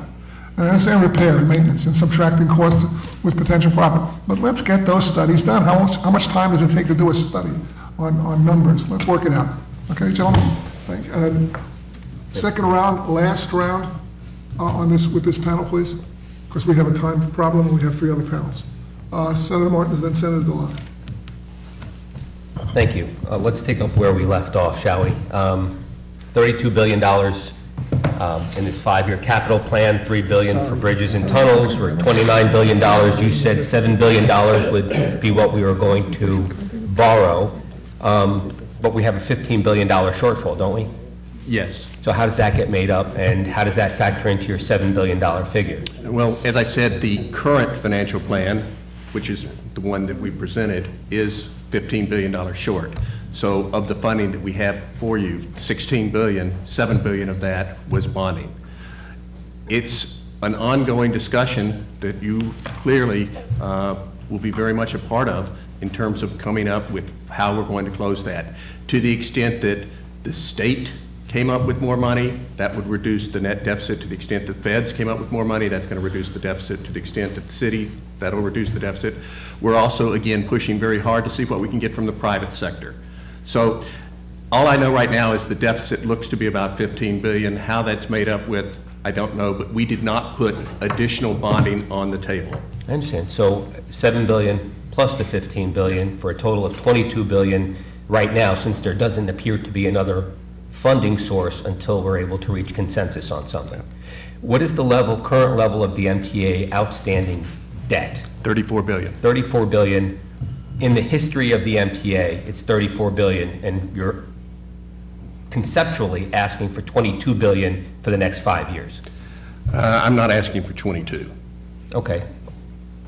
You've got $7 billion against a $29 billion proposal. Right. So there's a $22 billion gap. There is a $15 billion gap. There's $22 billion, it's 15 gap, and we have 7, that was your 22. That's my I'm just 22. saying that there's a $15 billion gap. Plus the $7 billion that you're already borrowing as against the other. The amount of money that we have put into this plan for borrowing, the $7 billion, that's a significant portion of that we've already set monies aside for. You heard us talk earlier about the pay-as-you-go. Every time we did a refunding, and we have probably generated, on a present value basis, the amount of money that we've saved for fundings over the last 4 years is about, I'd say, close to $1.3 billion. Every time we saved money on our refundings, when interest rates were lower and we replaced high interest debt with low interest debt, we have been banking that money for this capital program, the 15 to 19. When we've saved money by reducing cost, we either put it to reducing the fares, or we also set it aside for the debt service. So effectively, we think that this $290 million that we still have set aside every year beginning in this year, 2015, will support about $5.4 billion of either debt and pay-as-you-go. So the commitment we're making is every time we can save money, we're trying to figure out if it was capitally derived can we put it aside for the next capital program? And that's what we're trying to do. No, I understand. This is the equivalent of somebody refinancing their house, saving a portion of that money, and then deciding with that portion that they saved in their monthly mortgage payment, that they can then take out an equity loan and afford a certain amount as against that. Yeah, if they were going to, it'd make perfect sense if you were going to use that for an addition on a needed addition on your house to re-roof it. So that's what we're doing. Two more questions, Mr. Chairman. One is, very quickly, MTA payroll tax. Back when it was passed, I understood that there was a downturn in the economy and significant losses in revenues to the MTA that came to things like mortgage tax. The real estate industry was in a different place. But can you speak to those revenue streams and how they have come back over the last 5-6 years, and whether or not we're back in a position where those funding streams are restored such that the MTA payroll tax is redundant? At its height, we were about $1.7 billion. That was the total amount of real estate revenues that we received. I think we have something, if you hold 1 second, I'll tell you what we have coming in.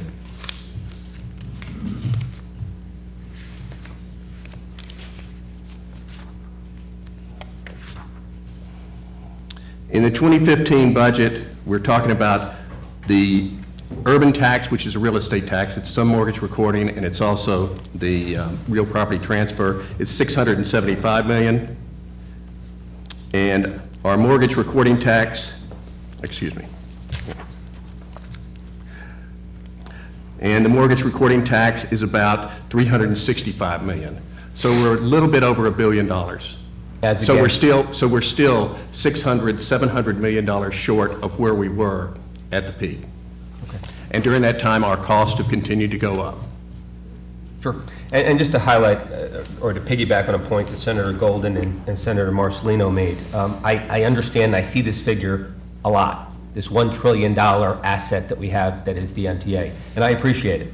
I truly do. I thank God that this was done 100+ years ago, where we didn't have to pay for it today, and we literally have the benefit of this great investment that was made privately over 100 years ago.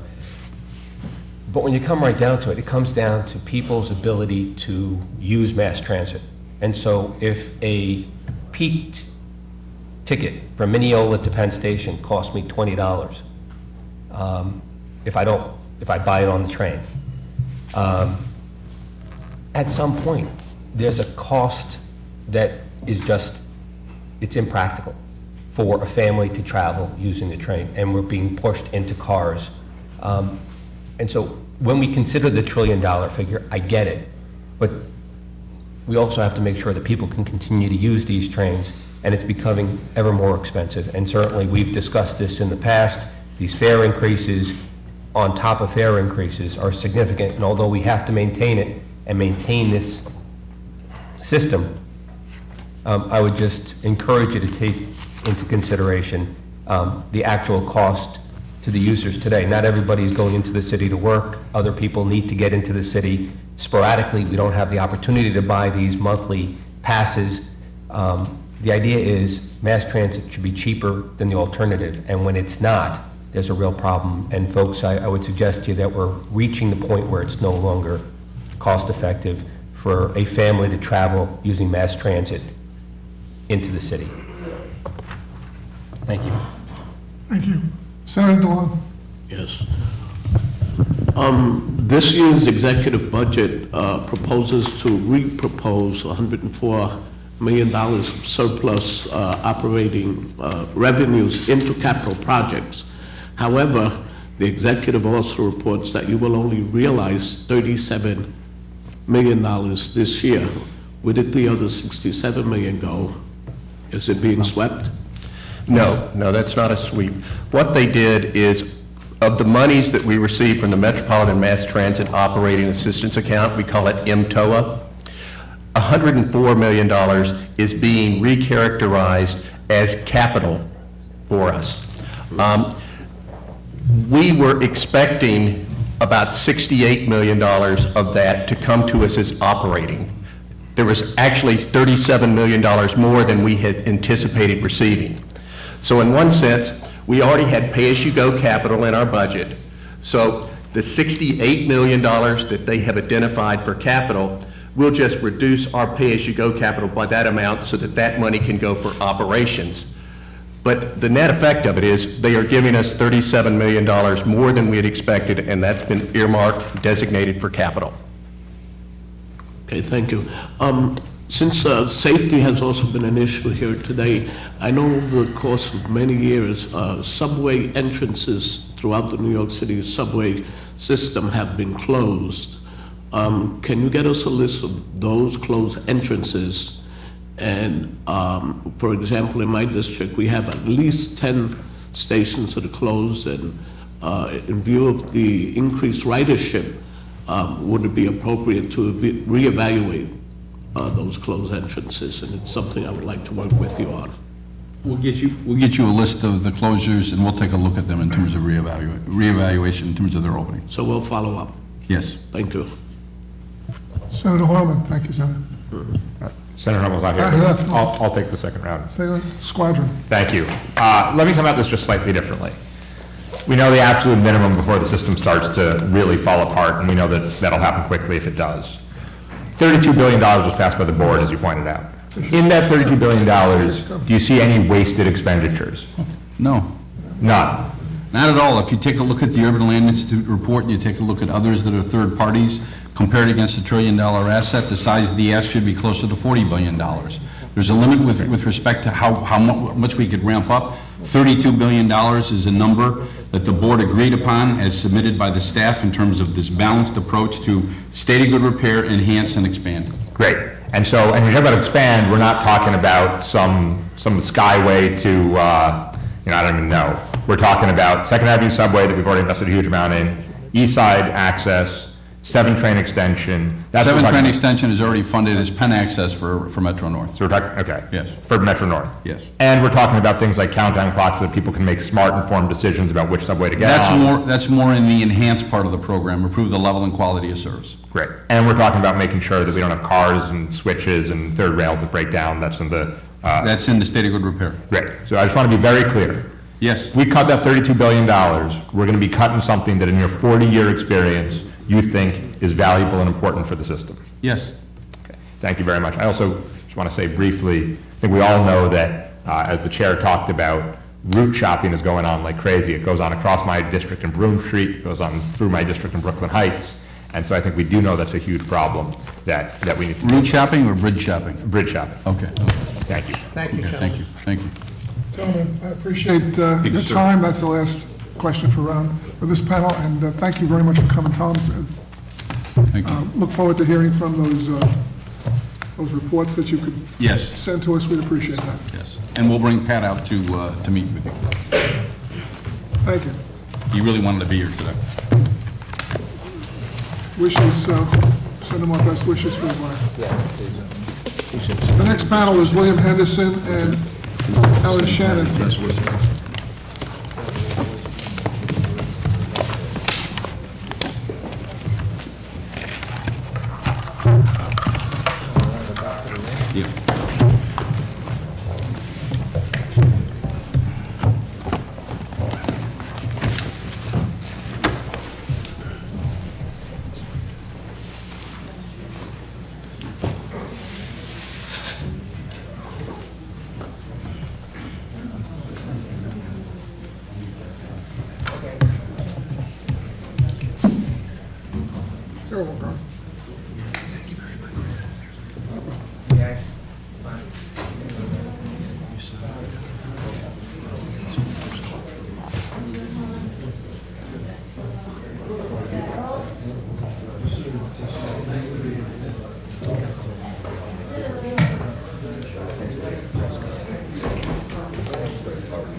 Study neuroscience. county specifically. You've heard us, haven't you? Part of it's getting the funding, but she can't get it. So I told him, it's Cold Spring Harbor. Yeah, please. I've got one over here, actually. Please, he gets it. He can't get it. So he talks about it. His butt kissing. He can't deliver it.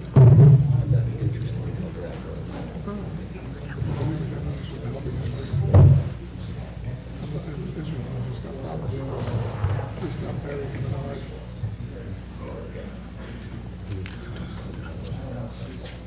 Yeah. Thank you very much for your willingness to attend. You are part of the Public Citizen Advisory Council. And your mission, I guess, is to, and if I'm incorrect in this, you can correct me, please, is to provide uses of the MTA subway, bus, and commuter rail services and give a voice in the formulation and implementation of MTA policy, and hold the MTA board and the MTA management accountable to the riders. That's essentially correct, Senator. Okay. You're on. Okay. We appreciate the opportunity to testify this morning. The last 8 years have been a difficult period for the MTA.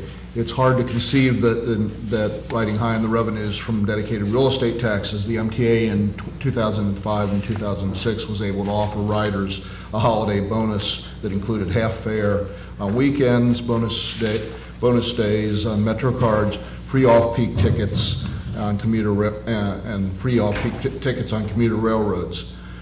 Soon after, the economy crashed and the good times ended. Since 2008, MTA has struggled mightily. The MTA's efforts to budget the balance have been outlined by the chairman, including $1.1 billion in annual cost-saving measures. Unfortunately, they also included a package of service cuts approved in 2010 that produced a great deal of hardship for many riders. Improvements in the general economy have allowed the MTA to put back some of those service cuts and improve service starting in 2012, but fare increases agreed upon in connection with the MTA rescue package have really taken their toll on riders. The series of fare increases that were put in effect since 2009 has severely impacted household budgets. At the same time, many riders are coping with stagnant or falling incomes. As a result of the upcoming fare increase, a family of 2 commuters from Wassaic and Metro North's Harlem line who use New York City Transit to complete their journeys would pay over $1,250 per month in monthly commuting costs. And that's before taking into account the additional cost of transportation to their home station. This is an extreme example, but it's not an isolated one. The situation is the same on Long Island. The situation is same in the northern parts of the Metro North area. People are hurting because of commuting costs. The PCAC and its councils don't believe that riders should be held harmless from the increasing costs that the MTA faces. It's long been our position that riders, like all who benefit from the system, must pay their fair share of the cost of operating the system. Our concern is that MTA riders already pay the highest percentage of operating expenditures of any public transit users in the nation. In 2012, this figure was 53.2%, compared with 33.2% for systems nationally. Subway and bus riders pay 52.6% of expenditures. Subway riders alone pay 73.2%. The fare hikes in 2013 and 2015 have the effect of increasing the proportion of costs that's borne by riders. The primary factor exerting pressure on MTA's finances, and consequently on the fare, is the authority's immense bond obligation for capital expenditures.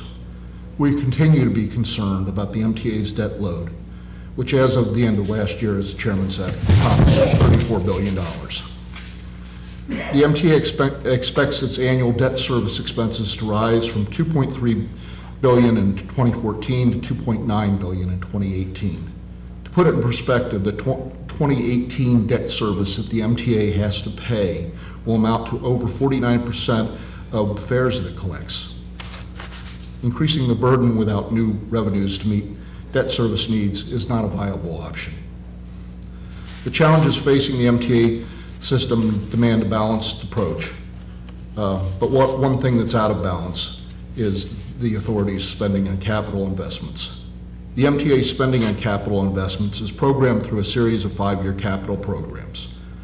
The system's been in place since 1982, and it served the MTA system well. It's directed about $150 billion in 2014 dollars to maintenance, improvement, and expansion, and it's enabled dramatic increases in service quality and quantity. Unfortunately, as you know, there's no approved capital program in place. The need for capital investment is ongoing, and we believe that the state has a responsibility to adequately provide for the MTA's capital needs so that vital work to maintain and improve bus, commuter rail, and subway service will not be delayed. There's a lot to do. Although infrastructure has been stabilized and reliability has improved greatly from the 70s and 80s, the MTA system requires constant infrastructure replacement and renewal and maintenance to support this improved service. Rails and stations have to be renewed, new buses, rail cars, and locomotives must be purchased, and signal systems must be replaced and updated. The capital needs of the MTA go beyond maintaining the system in a state of good repair. This region faces great challenges in adapting to new weather patterns, and the MTA's assets must be hardened against more frequent and severe storms. Further, the ridership of the system is changing and expanding, as the chairman noted. We're seeing increasing demands on the MTA service. Ridership is at levels not seen since the 40s and 50s and not recorded at all. There has to be more capacity in the system to provide for these demands. The MTA needs modernized signal systems that include more trains to travel over the same tracks and new fare systems that allow it to efficiently collect fares and speed bus boarding. It has to continue with the development of better information systems like the countdown clocks, the bus time information system, help point intercoms, and these make travel more secure and efficient. The MTA has to follow through on the commitment that it and the city made to providing rapid bus service and expanding and improving the bus network. It needs to provide new commuter rail facilities and equipment to respond to changing population and development patterns on Long Island and in 5 MTA counties north of New York City, and to ensure that the LIRR and Metro North service meets federal mandates and is as safe as possible. This isn't possible without a robust MTA capital program and the funding to carry that out. As the chairman noted, the PCAC, in cooperation with the Urban Land Institute New York, recently released a study of the impact of investment in the MTA's capital stock on the economy of the area, and we've seen some notable conclusions from that. The findings are available online at keepnyontrack.org, and we encourage people to take a look at those. For all the good that the capital program has done and all the promise it holds for the future, there remain some serious issues in addition to the lack of a program. The first is that the MTA investment in its capital assets is stunningly low. And you might think $32 billion is an awful lot of money. But the replacement value of the MTA's asset base is about $1 trillion, as the chairman again noted. A more conservative figure that considers depreciation and other factors in a way consistent with the financials of major corporations is $485 billion. Even if we look at this lower figure, the MTA invests in its capital assets at a rate of 1.1% per year, which is dramatically lower than private freight railroads that invest at rates between 6 and 7%. The MTA's relative investment rates is even lower when compared to regional utility companies and other firms in the transportation industry like UPS and FedEx. Planning for investment in the MTA's asset base means nothing if the resources available are necessary to achieve the plans are unavailable. And the MTA and the MTA program, in terms of the MTA program, the PCAC remains apprehensive that the resources available will not be, resources necessary will not be there to make the transportation investments that are needed. Even at the relatively low reinvestment rate that the MTA has proposed, only about 1/2 of the funding is there to make these investments. The MTA's proposed capital program has a big funding gap, $15.2 billion. And that assumes that federal support is going to be maintained as it has in the past. Recent history does little quell our fears of getting an adequate capital program approved. In 2009-2014, capital program wasn't fully funded when it was initially adopted. It was reduced to meet available funding and was largely financed through increased debt backed by funding originally intended to provide capital funds on a pay-as-you-go basis. The outlook this time around is, if anything, worse. This year's executive budget proposal is not encouraging. While the capital program is the MTA's most critical need for the future, the executive budget does not address MTA's capital resource needs. MTA is now unable to make substantial long-term commitments to capital spending, threatening the state's construction and industrial sectors and the thousands of jobs that depend upon them.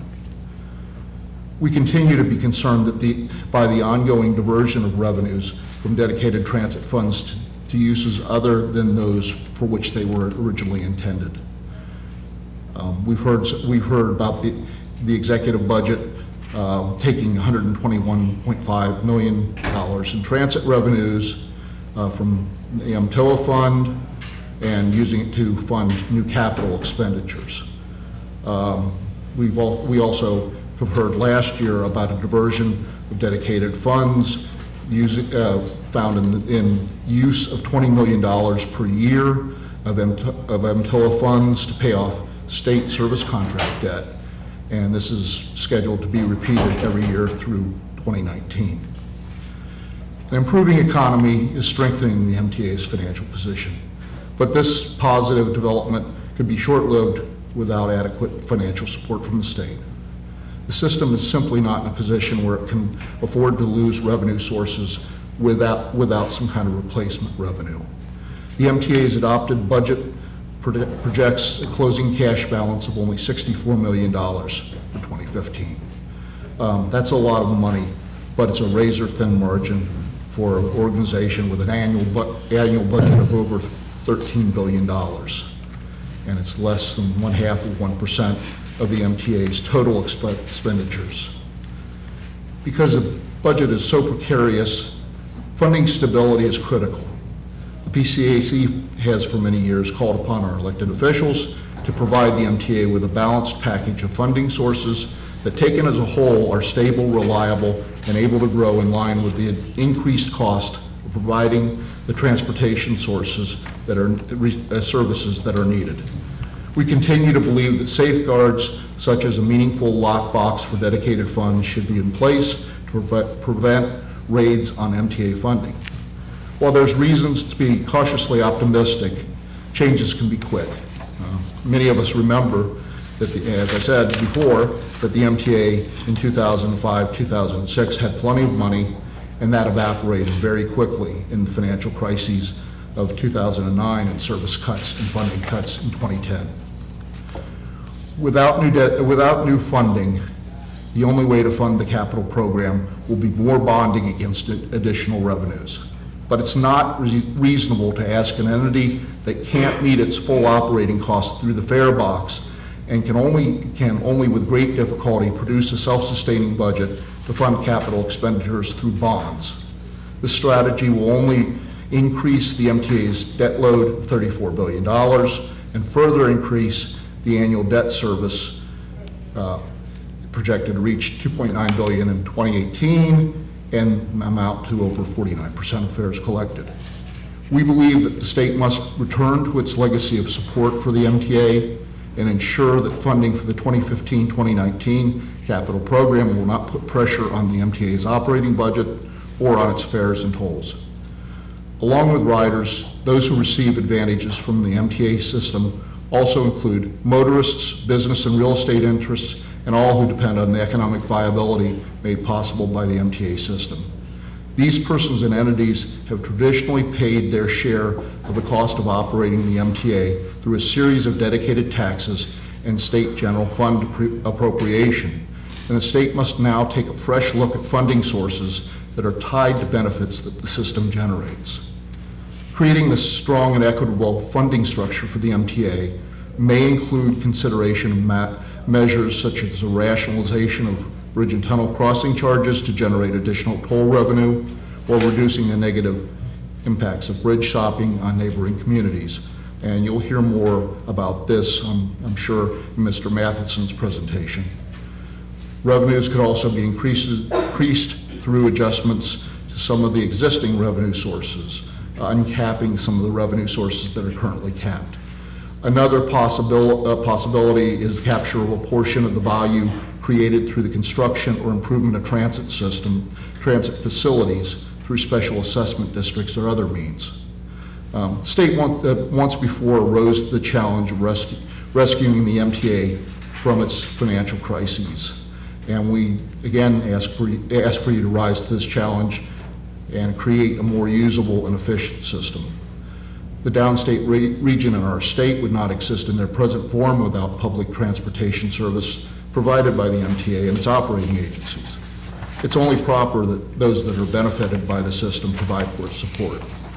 We ask our elected officials to initiate and guide a broad public discussion of a funding structure that assures long-term success of the MTA system. Thank you. Thank you.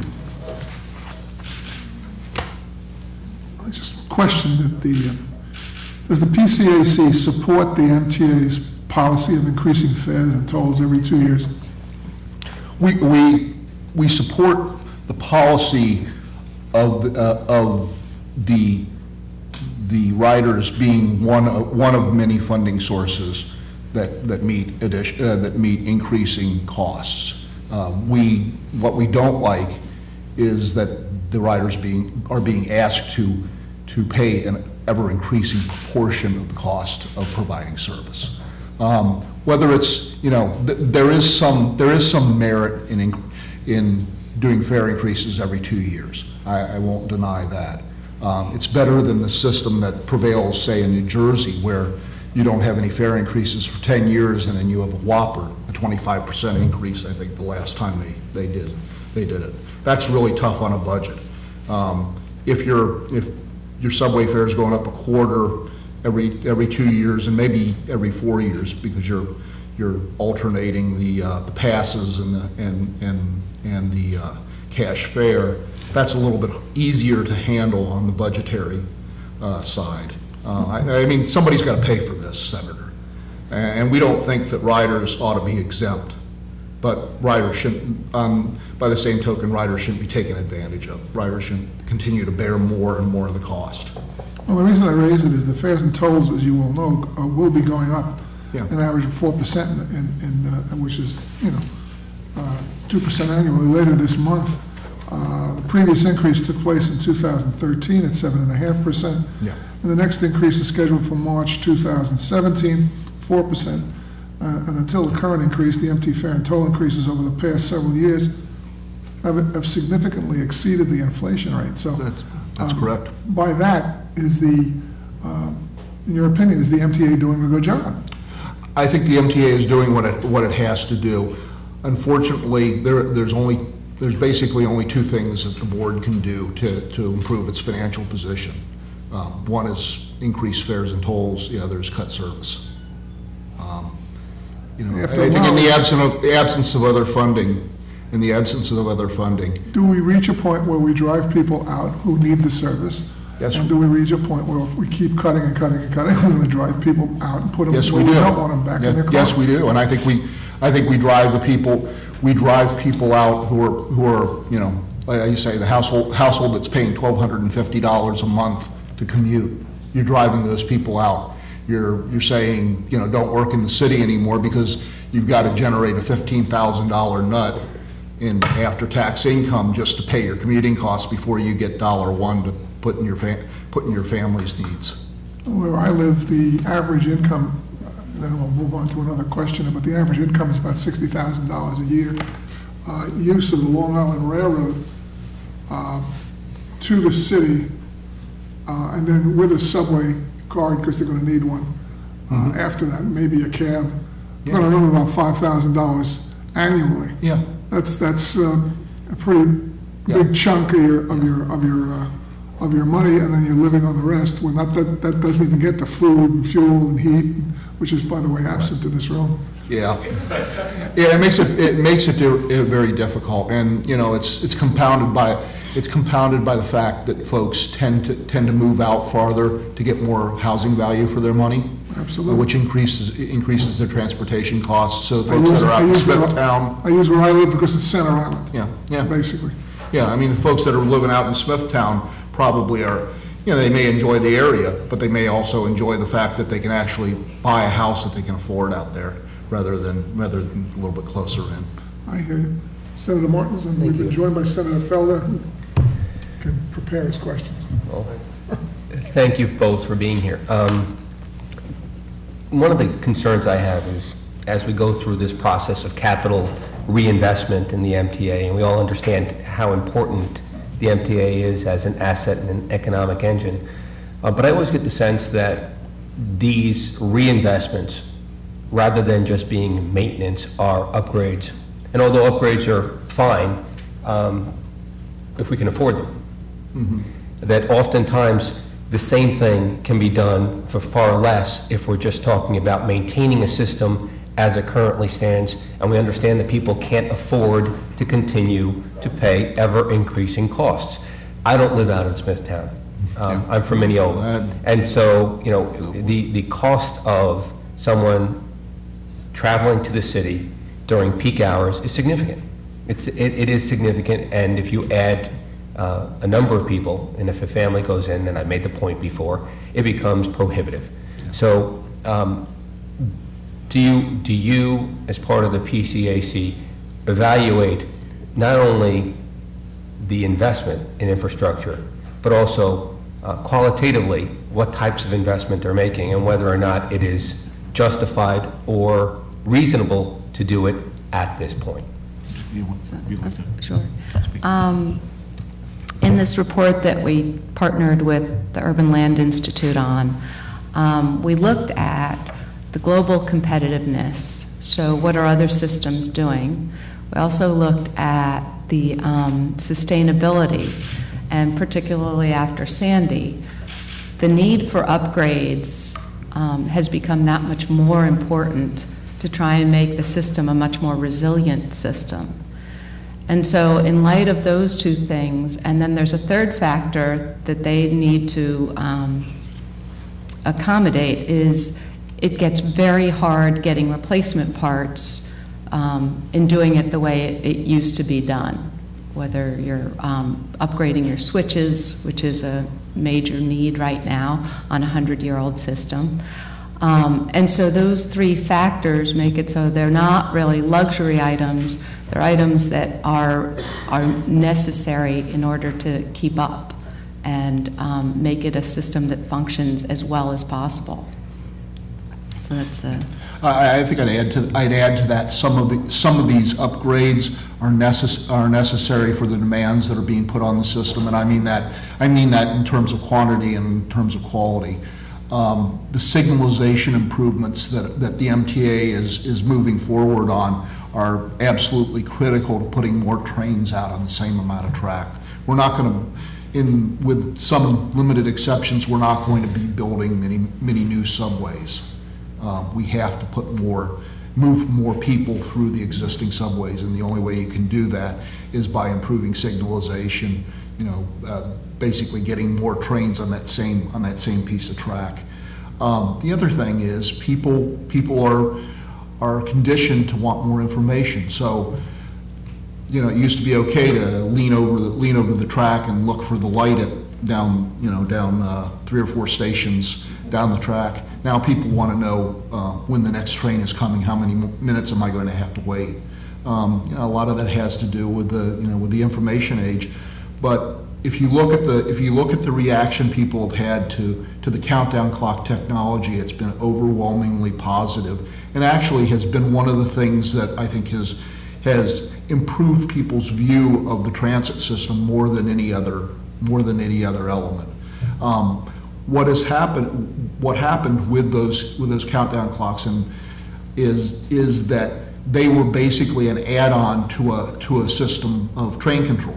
The countdown clocks, if you look at if you wanted to say what would it cost us to put countdown clocks on the system working from whole cloth, it'd be a very high figure. If you said, what does it cost us to add on countdown clocks onto the system where we're already putting in fiber optics and train control, it wasn't all that expensive, and it's had big dividends. So I think it's not a matter of, in a sense, it's not a matter of being cheap. It's a matter of looking for value, and it's a matter of getting, if you can get something that improves people's experience and do it in a way that's an acceptable value, you do it. And I think they've made the right decision there. I understand, but in the abstract, we can all sit here and agree that we need all of these upgrades and we need to spend this money on capital improvements, and then we sit back and we realize that it means borrowing, an unimaginable amount of money. And we also have to consider the consequences of authorizing borrowing that kind of money on future expenses, because then you have to maintain that system as well, and the complexity of the new systems that are being placed in service, as well as what's it going to cost the average rider, whether on the Long Island Railroad, Metro North, buses, or the subway system? How much is it going to cost at a time when people just can't afford it? And so we can advocate for more in the abstract, but how much is it going to cost ultimately to put all this in place when there isn't a system to sort of absorb that cost right now? How do we do it? Go ahead. Well, as I said before, somebody's got to pay for this, and that's that's the bottom line. That's the bottom line. And if the money isn't there to pay for this, you can't do it.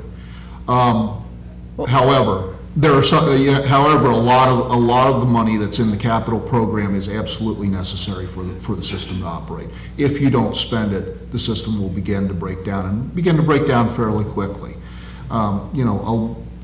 People look at what they call the mega projects. They look at East Side Access and Second Avenue Subway. They really make up a fairly small portion of the capital program. Very small portion. Yeah. Most of the money that's going in is going into maintenance, repair, and a lot of the money that's going in upgrades or in the enhanced portion of the capital program, as the MTA calls it, is expenditures on replacing things that are not available anymore. You can't go out and buy the signal system that is in place now. At one time, the MTA had people working, rewinding relays by hand, because you can't buy the relays anymore. No, you have to move forward. It's like trying to work on a tube type television. It's almost more expensive to try to recreate what's there than it is to move on to the next technology. Which begs the next question. How did we get here?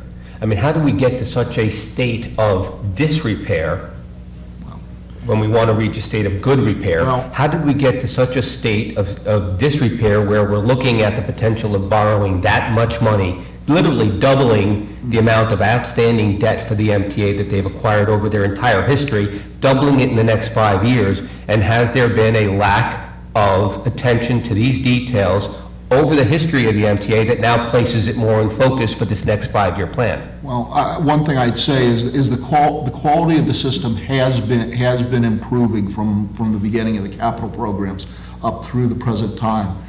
That doesn't change the fact that it is incredibly expensive to maintain that system.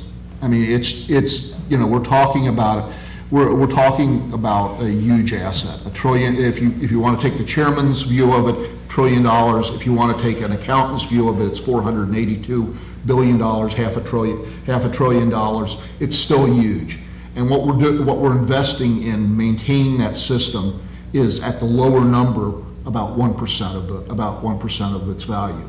What the freight railroads, the Class 1s, the Union Pacific, the Norfolk Southerns, they're investing 6 to 7% of the value of their assets. Now, it's not strictly speaking comparable. There are differences, but you look at FedEx and UPS; they're investing close to double digits of the value of their assets in maintenance, repair, and improvement. I think one other area, if you want to look at it over the 30-year period and what the investment money has done so far, it has increased the capacity of the system for 1 million riders, 1 million more riders, and now they're expecting 1 million more on top of that. The complexity that's being faced right now is ridership patterns are changing, and you have times of day changing too. So where on Long Island you have a majority of a 2-track system and sometimes a 1-track system, you have to find ways of, getting more capacity out of your track. Sure. And the same with the subway system. In the subway system, really on a signaling basis, the A division has been done. The B division is substantially bigger and hasn't even, they haven't gotten to that. So I don't think it's a matter of that it's fallen down over the 30 years. It's that recovering from all those years of disinvestment on a 100-year-old system is taking a long time, and it costs a lot of money. Yeah. I mean, if you look at it this way, if the average life of an asset is 33 years, that means to keep it up, you have to spend 3% every year on that asset. Either put it in a sinking fund so it can go and replace the asset, or put it in periodic maintenance, improvement, renewal. So you spend it over the life. They're not doing that right now. And we're concerned about that. We're very concerned that there is adequate money on the capital side to address the needs that are out there. Yeah, it's a lot of money. It's a big number, but so's the value of the system. Of course, someone's got to pay for it in the end.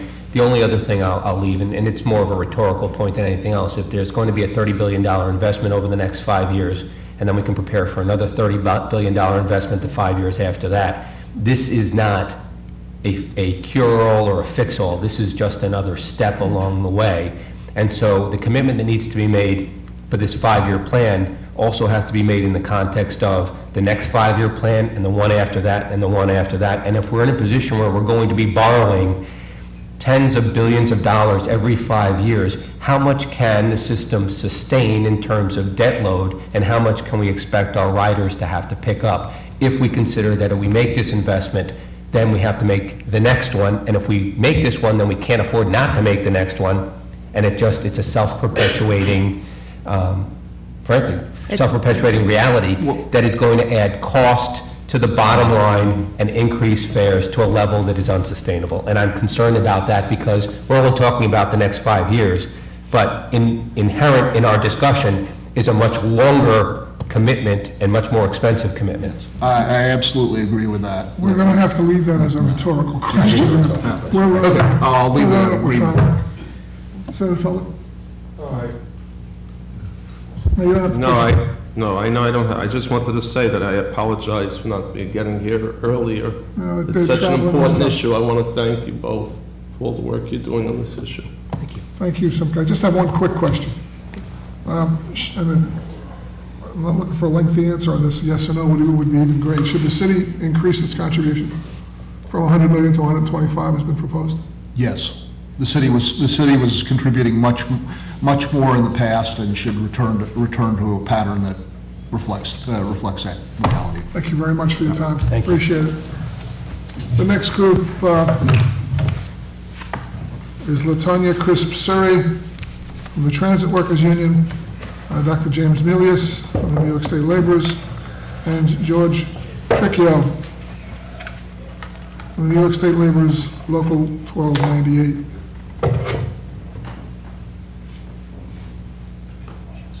I don't see George here. He's a constituent.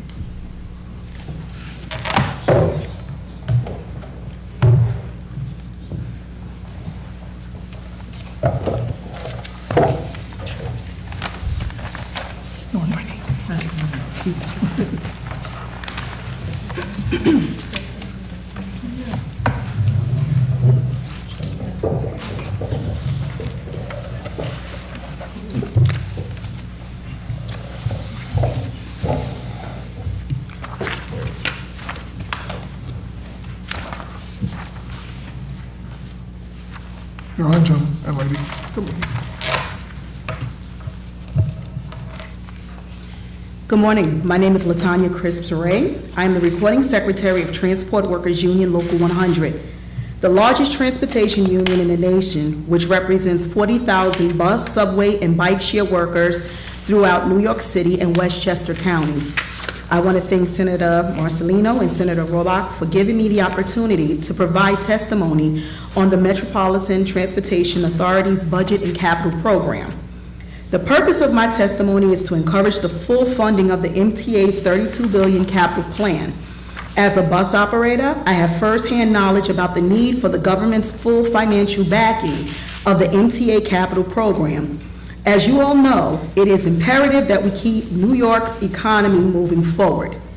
Citizens rely on the MTA to get to their destinations, work, medical appointments, and places of worship. Businesses depend on the transit system for customers and to allow their employees to get back and forth to work safely, quickly, and efficiently.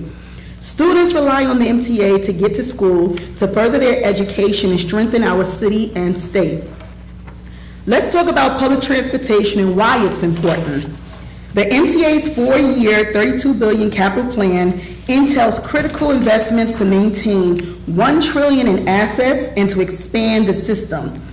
This plan will meet the needs of New York's vibrant, growing economy. More than half of the capital program, or approximately $17 billion, is allocated for the New York City Transit Authority and the MTA Bus Company. These two agencies alone served more than 2.4 billion passengers in 2014, accounting for more than twice the ridership of the top 14 transit agencies in the United States. These figures clearly demonstrate the transit system's importance in New York's economic health. The importance of state of good repair. First, we must invest in maintaining a state of good repair. Our transit system is over 100 years old and regularly encounters problems due to infrastructure deterioration. 7 major asset categories are more than 20% backlogged in state of good repair investments. These include stations, mainline signals, communications, tunnel lighting, power, ventilation, and subway shops. As a bus operator, I know firsthand that failing to properly monitor and rehabilitate structures, equipment, and vehicles results in frustration and often in dangerous conditions for all. Injuries and delays in service cost millions of dollars in lost productivity. Investing in a state of good repair allows us to avoid preventable breakdowns that curb economic activity and pose risk to public safety. The role of public transportation in supporting job growth. We must invest in system expansions in order to adapt to population shifts and ridership trends. Workers require reliable transportation for their daily commutes. In Sunset Park in Brooklyn and Hunts Point, recent government funding have invested into building the waterfronts and marine terminals. The revitalization of these projects have contributed to new emerging jobs. Neighborhoods such as Sunset Park in Brooklyn and Hunts Point in the Bronx are adding thousands of jobs to the economy. Yet these communities lack adequate public transit services that help residents get to work within 40 minutes. Proposals for bus rapid transit. Bus rapid transit is an ideal solution to this problem. At a fraction of the cost of new subway construction, bus rapid transit offers flexible and fast surface transportation. The incorporation of bus rapid transit elements such as dedicated lanes, priority signaling, and real-time travel information will produce greater travel speeds, frequency of service, and capacity. Full-featured bus rapid transit will provide New Yorkers with direct and accessible connection to subway services. BRT enhancement, access to jobs for lower-wage workers throughout the entire city, to health care for people with disabilities and seniors, and to greater educational opportunities. A true BRT network will also reduce citizens' reliance on cars, fossil fuels, and enable the city to shrink its carbon footprint. In view of these benefits, I propose that the state support investments in brand-new bus rapid transit routes in the Bronx and Brooklyn. The route in Bronx will connect Pelham Bay and Eastchester to East Harlem, servicing Co-op City, Baychester, Pelham Gardens, Morris Park, Parkchester, Soundview, Classen Points, Hunts Point, Port Morris, and Mott Haven. At its southernmost terminus, this route will serve passengers using the future 2nd Avenue subway at 125th Street. The route in Brooklyn will connect Sunset Park with John F. Kennedy International Airport, servicing Borough Park, Windsor Terrace, Prospect Park, Efforts Gardens, Flatbush, Ditmas Park, East Flatbush, Brownsville, East New York, Lindenwood, and Howard Beach.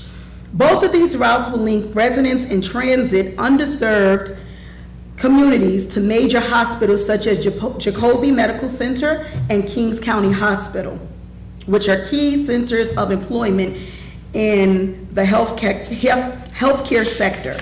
Bus rapid transit will significantly improve the quality of life and broaden economic opportunities for 660,000 residents living within a half-mile of these routes. Compared with local bus service, bus rapid transit in these communities will connect 27% more workers to jobs within a 40-minute commute, and on average, each worker will have access to 30,000 jobs.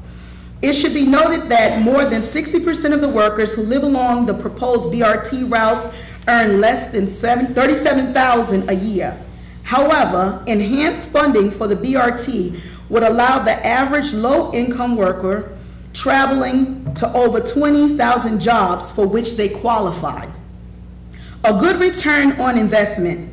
Together, these two bus rapid transit routes will cost $120 million in initial capital construction, yet these projects will offer a good return on the public's investment. The routes will create 382 new jobs, including direct jobs for downstate transit workers and upstate bus manufacturing positions. Also, bus rapid transit will add approximately $20 million in value to the state economy, produce over $50 million in industry activity, and result in a $2 million increase in state and local tax revenues during the year of construction. Once the routes are operating, they will directly employ 234 transit workers, supporting another 60 jobs throughout the economy, produce almost $10 million in industry activity, and result in an $800,000 increase in state and local tax revenues. Every dollar invested in these two projects will stimulate 1.68 in economic activity for the entire state. Government financing of the MTA. Adequate funding is vital to ensuring quality, affordable, safe, and accessible public transportation for the present and for the future. Government financing of the MTA preserves the payroll mobility tax, payroll mobility tax replacement funds, and MTA to forestall fare hikes or service cuts. Consider requiring for higher car sharing companies to pay a 50-cent surcharge like yellow taxi cabs. For example, in 2013, since Uber provided over 100,000 rides per week in New York City, a 50-cent fee on those rides would have resulted in at least $2.6 million annually. The revenue from such a project would increase yearly. The bottom line is that New York can't afford to delay investments in public transportation. Failing to act now will cost us millions in growth potential for our economy and hundreds, if not thousands, of jobs around the state. We must fully invest now and sustain our commitments to continue strengthening our economy. Thank you. Well said. Thank you. Yes. Good morning. Name is. I just would. I'm looking at your lengthy. I am going to summarize. Definitely. Bless you. Okay. That's what I was doing here while I was sitting, it's underlining certain sections. First of all, thank you both. I have with me George Tricchio from the our local 1298 on Long Island. I knew that there would be 2 Long Island senators still here this afternoon when I testified, so I foresaw that and brought George with me. And George also is in charge of our Political Action Committee. Our union represents over 40,000 construction workers in the state, most of them living working within the area covered by the MTA. We have actually probably at the present time, several thousand of them working on MTA projects. We also are MTA customers. They and their families rely on the MTA to get to work. They rely on it functioning 24 hours a day because many of our members work evenings and night shifts, some ways to make sure that traffic keeps moving and that projects can get done in a timely fashion. Do that.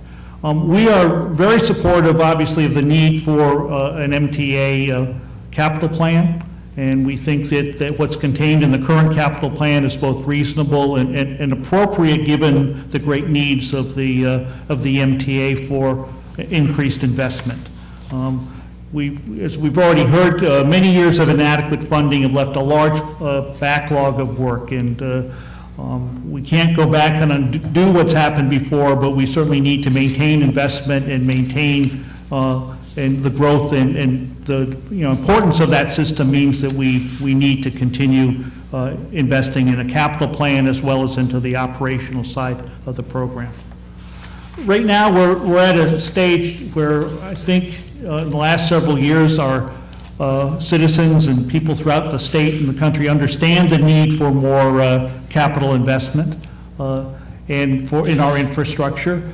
However, we've not really come up with an agreement and a consensus on how we're going to fund that. I think for the past few years we've had the recession, and that sort of held us up in terms of being able to invest in infrastructure. But I think that we're hopefully past that, and we're hopefully at a time where we'll have additional budget funding available to support this plan. I'd like to make just 4 key points I think that need to be considered in looking at the funding of this plan as well as addressing the gap. First, I think long-term funding is extremely important. It's important not only in terms of maintaining the system over a long period of time, as we've already heard, but it's also true for within the construction industry to maintain a good base of contractors and trained workers for being able to conduct that work and do that work efficiently and appropriately. So we think it's important that funding be maintained and that 5-year plans and even longer-term plans are important. Secondly, we know that federal funding is a key part of the investment in our system. That's been very sporadic over the last few years in terms of the plan. We've eventually gotten the money, but it's been through a series of short-term fixes to the federal budget and not really long-term funding. So I think one thing that we need to do as a state, and you as a legislature, is to make sure that we are working hard down in Washington to get our fair share and to continue to get long-term federal funding, because I think that's going to be key to helping us address this gap as well as some of our other transportation infrastructure gaps. Thirdly, we need a balanced long-term approach. There's no single source of funding that I think is going to fill the gap or address the gap completely. The $5.1 billion wouldn't do that. What was left from the bank settlements doing that, nor would increasing the payroll tax or increasing the fare or any single area of source of funding for the system. We need to come up with a balanced approach. It's not easy to do. There are different priorities for different users, but I think that now is the time that we can address that. You'll hear later about the Move New York plan, which I think has a lot of good components to it. It also is still a work in progress, and it needs a lot of oversight and a lot of input, I think, from the legislature as well as other interest groups in terms of what needs to be done. Our union did not support the original congestion pricing plan because of concern of what that plan would do for our members that work in Manhattan, but particularly live outside of that area, and people that live in Long Island, Brooklyn, Queens, and the Bronx, who would suddenly be paying much greater tolls to get into the city for their work, and would take a significant amount out of their income. Finally, I would just add one more concern, and that is that there's the need for equity.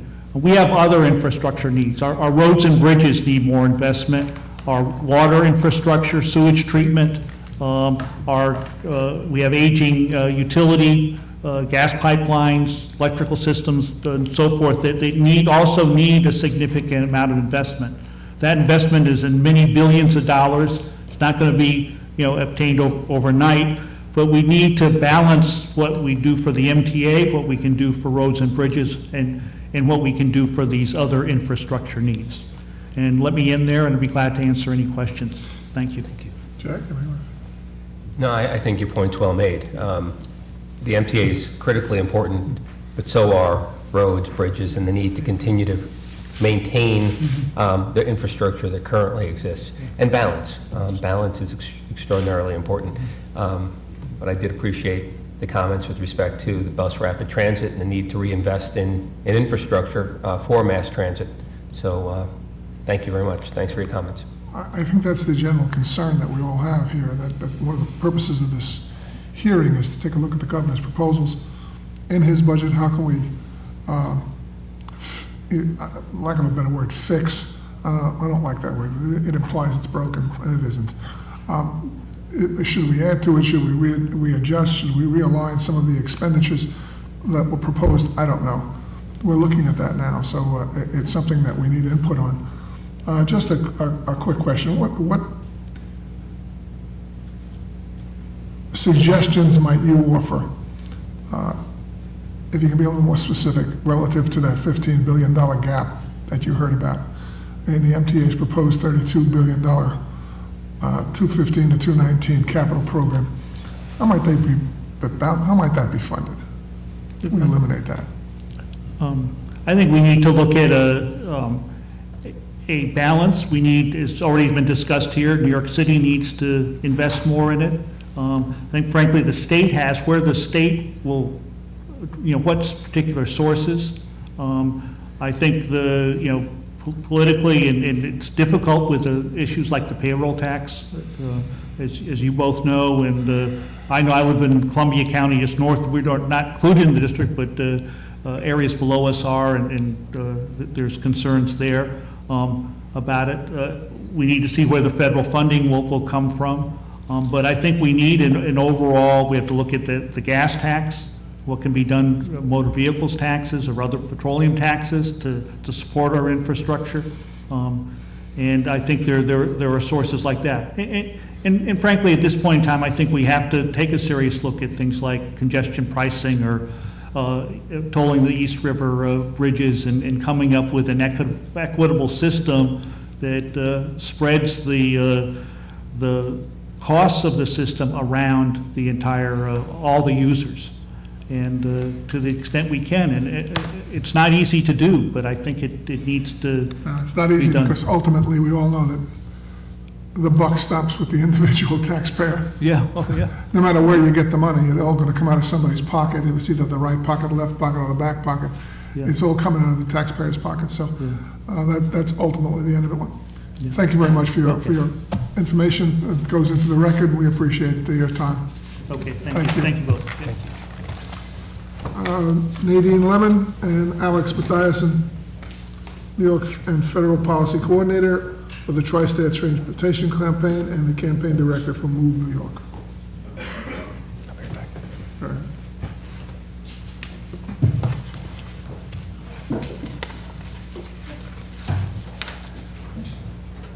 And I would suggest the same situation. And if you can summarize, it's a lot better than reading the whole thing, because we have it for the report. Sounds good, we understand.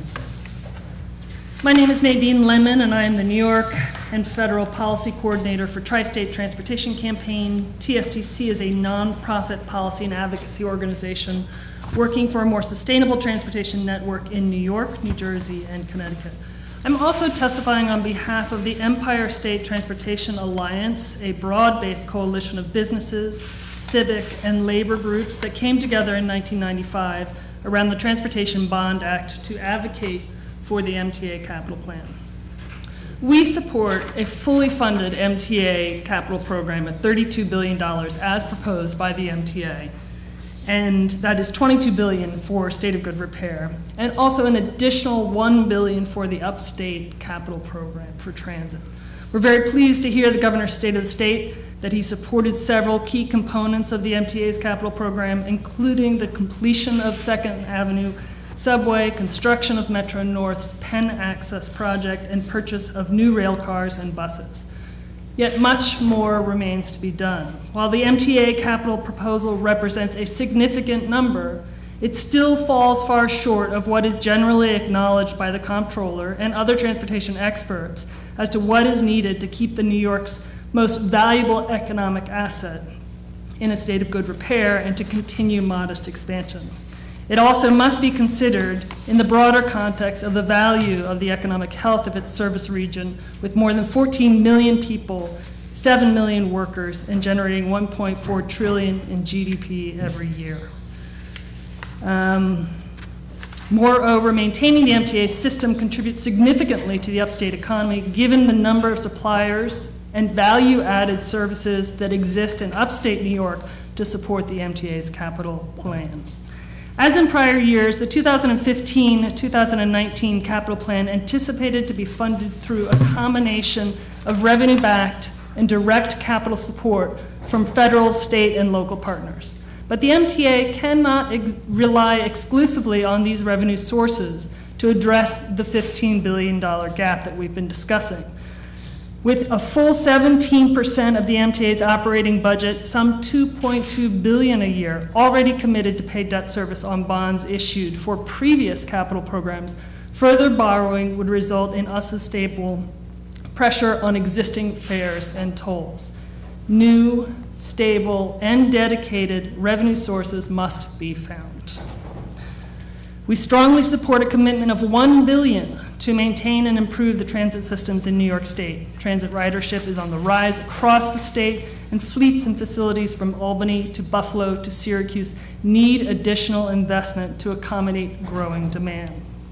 For these reasons, TSTC and ESTA support a fully funded MTA capital program at a minimum of $32 billion, along with this additional $1 billion for upstate.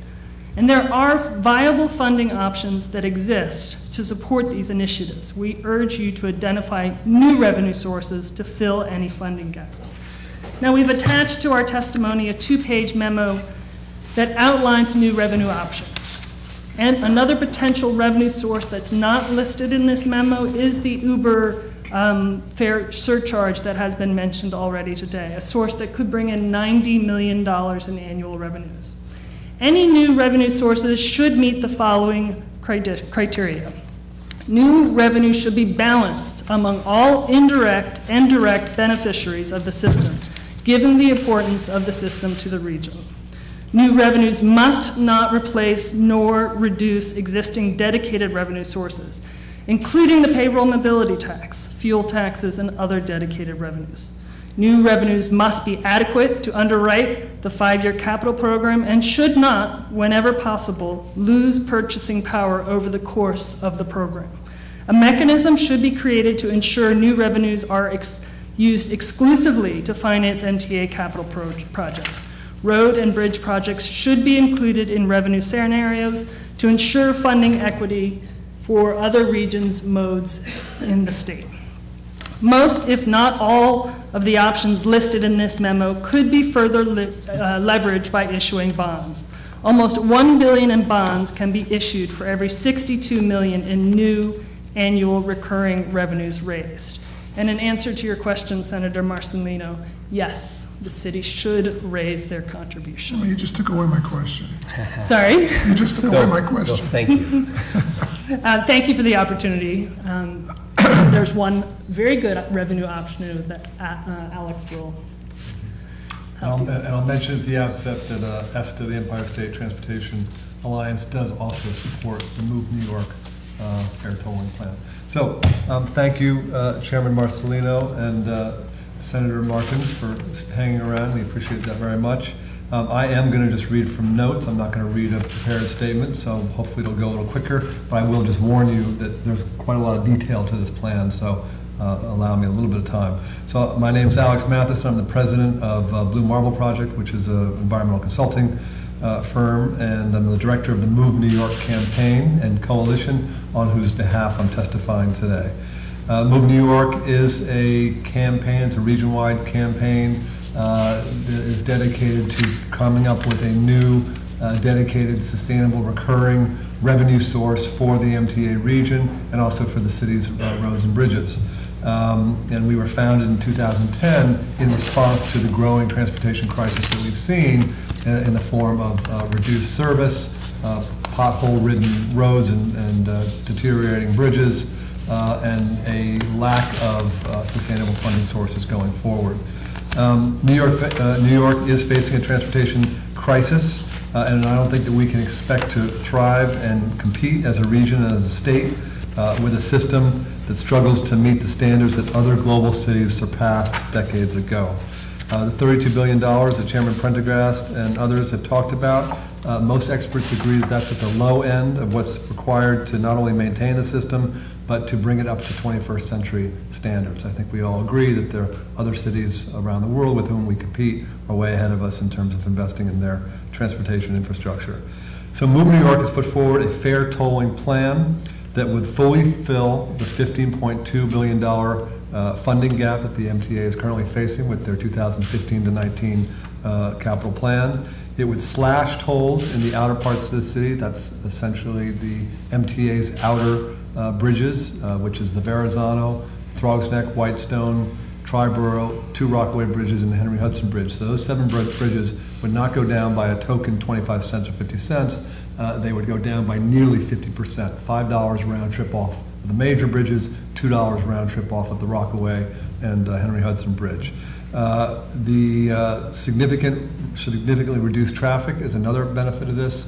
New York boasts, if you will, the second worst traffic congestion in the country, only second to LA, and we're constantly vying for that top spot, and it costs an estimated $16 billion a year to the regional economy and the job creation that would come as a result of not having traffic. And then finally, the plan would provide $375 million per year to put into our city's roads and bridges, which would be the first time we'd actually have a dedicated fund for roads and bridges in the city of New York. So despite the fact that it is a tolling plan, this Move New York plan has the support of groups and quite a few groups around the region, but particularly interesting is it has the support of the groups that represent the New York's motorists and truckers best, which is the New York State Motor Truck Association that has endorsed the plan, and AAA New York, which has also provided support and has been working very closely with us and supports the idea of a plan. Labor unions like TWU, 32BJ, ATU, and others are signing on. Business associations like the New York Building Congress, three out of 5 New York City Chambers of Commerce have officially endorsed the plan, et cetera, and then nearly all of the region's major environmental and transit organizations. So here's how it works. It's essentially a toll swap, and the idea, as the chairman has pointed out earlier during this hearing, the idea is to create a more equitable and balanced tolling system. Right now, as of March 22nd, we're going to be tolling people that are in the outer parts of the city where there's not as much congestion, they don't have a lot of good transit options. We're going to be tolling them $16 round trip cash tolls. Even though, again, they don't have a lot of alternatives. In the meantime, there's 1.1 million trips a day that go into the most congested part of the city, and they go for free. As Sam Schwartz has pointed out, just in the last 15 years alone, we have seen 7 toll and fare increases, again, over that 15 years, and there's only one group that's never had to contribute anything to helping with those fares and tolls, and that's the group that goes for free right now. So essentially, you'd be tolling the East River bridges at the same rate that you currently toll the Midtown Tunnel and the Brooklyn Battery Tunnel, and again across 60th Street, and therefore you would harmonize essentially the tolls entering and leaving the central business district, which is important because then you eliminate bridge shopping, which causes increased emissions, road wear and tear on our old city bridges, fatalities and then accidents caused by vehicular crashes, et cetera. So you greatly reduce all of those kinds of impacts. I want to point out that the 60th Street Screen Line piece of this is particularly important, and for a couple of reasons. One, more than 50% of the traffic coming into the central business district is actually coming from the north. It's not coming from Long Island. Only about 40% comes from Long Island. So if you want to really tackle traffic and you also want to generate revenues and create a truly fair tolling system, you've got to also toll those drivers that are coming from the north, and for reasons that I just mentioned. So the tolling system we're proposing is all electronic, so it'll be like the Henry Hudson Bridge, where it's basically no toll gates, no toll booths. You basically drive at speed through, and you're told 85% of the drivers out there in the New York region, or 80 or 85%, are already using Easy Pass. By the time this gets implemented in a couple of years, smartphone technology would probably be capturing most of the remaining 15%. For those who don't have either, you could just have a snapshot of your license plate taken, you get a bill in the mail, and you pay it. That's already used at the Henry Hudson Bridge and many other places around the country. Fixed ratio, this is a really important one to people who live in the so-called outer boroughs and the suburbs, which is how do we know that the MTA won't turn around and jack those tolls back up once they're reduced, a year or two later. And in the legislation that we're proposing, we would fix that new ratio of the lower tolls in the outer parts of the city and the new central business district tolls, and which is a 0.55 ratio. That would be fixed forever. And that way you can't raise one without raising the other, and that just puts downward pressure on excess increases in tolls overall. Taxi and car apps, this is a really important piece. One of the criticisms of the last plan that was proposed by Mayor Bloomberg is that it felt to the people who lived in the suburbs and the outer boroughs that they were shouldering a lot of the costs. They weren't getting as many of the benefits, and Manhattan was kind of getting off scot-free. The way we address that is that we add a taxi and Uber and Lyft surcharge just within Manhattan, 96th Street South, surcharge that basically acts as a proxy for the traffic that they contribute by using these for-hire vehicles. That puts Manhattan in the #1 spot in terms of the 12 counties, who pays what, who pays the most, and I think it appropriately puts Manhattan in the #1 spot as a result. We raise $1.5 billion a year in revenue, and that comes from both the new tolling, the fairer tolling system, plus this taxi surcharge. And that's even after you've paid for all the toll discounts in the outer parts of the city, and you've paid for implementing this new tolling system. So a net of $1.5 billion a year. Unlike the Bloomberg plan and any other plan that's come before it, we say to drivers, listen, you're being asked to help shoulder some of the costs of our regional transportation system. You need to get something back. So drivers get a quarter of these $1.5 billion in revenue, which means better roads and bridges for drivers. They get much lower tolls in the outer parts of the city, and they're getting much faster commutes into and around the central business district. The other 3/4 goes to the mass transit system. As I said, if you bond that, that'll actually get you exactly to your $15 billion that the MTA needs, so you can have money for mass transit and roads and bridges.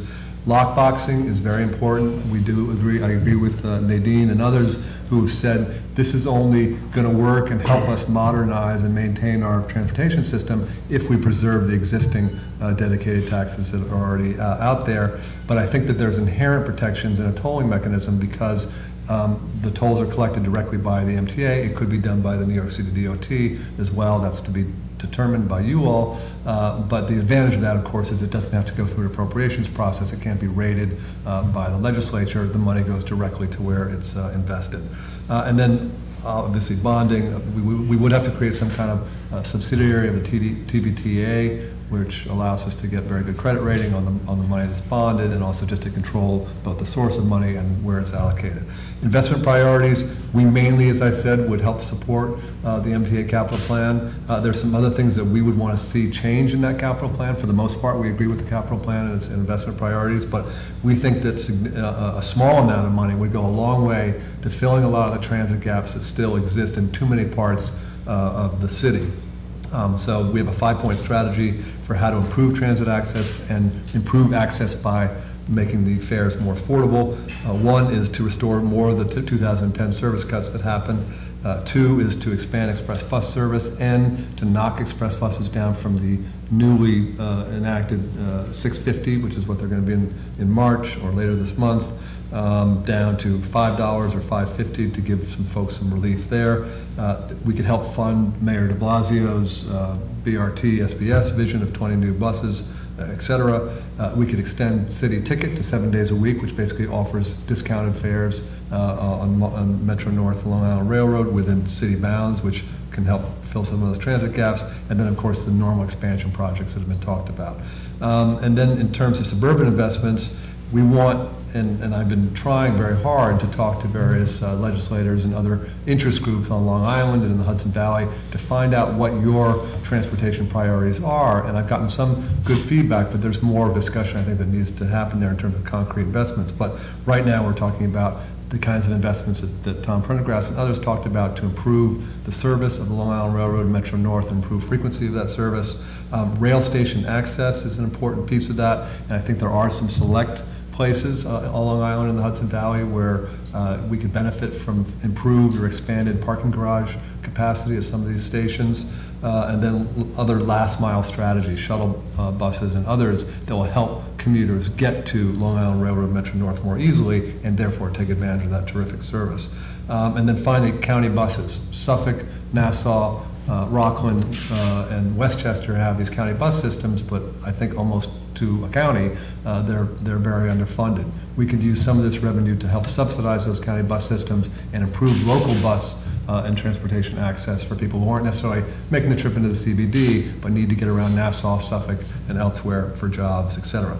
I'll just kind of briefly mention the alternatives because I think it's worth talking about. We could increase the gas tax, but we've crunched the numbers, and in order to raise the kind of money that Move New York raises, you'd have to increase the gas tax just in the 12-county MTA region by over 50 cents a gallon. We think that's kind of a political non-starter. It's hard to imagine how that happens. Plus, it puts a lot of pressure on suburban drivers who aren't necessarily creating the kind of congestion problems that folks in the city are creating. Sales tax, we could increase the sales tax around the 12-county region, but you'd have to do it by 3/4 of a percentage point in order to raise the $1.5 billion that we generate. And again, that's highly regressive, very hard on poor people, working families, et cetera. You could reinstate the commuter tax, but somebody tells me the two of you aren't going to be too excited about that. Another idea is you could more than double the payroll mobility tax. That's what you need to do in order to raise the money that we raise here. I don't think that that's something that is going to be very popular in the Senate these days. And then the only other thing you could do is you could underfund the system. And I think we've heard earlier from various folks why that is, I think, such a bad idea. And it's going to put us further behind in terms of being able to compete with other cities. And then the other piece, which I think is the biggest threat, I think the biggest likelihood that we face is that the easy decision will be, let's just kick the can down the road. We'll just kind of cobble some short-term, non-recurring sources of funds together, and we'll make do for the next couple of years. And then when it really hits the fan and we really have to figure out what to do, then we'll come back to the drawing board and figure out how we can do that. I hope we don't do that, and I especially hope we don't do that if the answer ends up being issuing more fare and toll-back debt. And that is typically what happens is let's go to the riders and the current toll payers and get them to pay even more than they're already paying to help basically subsidize the rest of the system.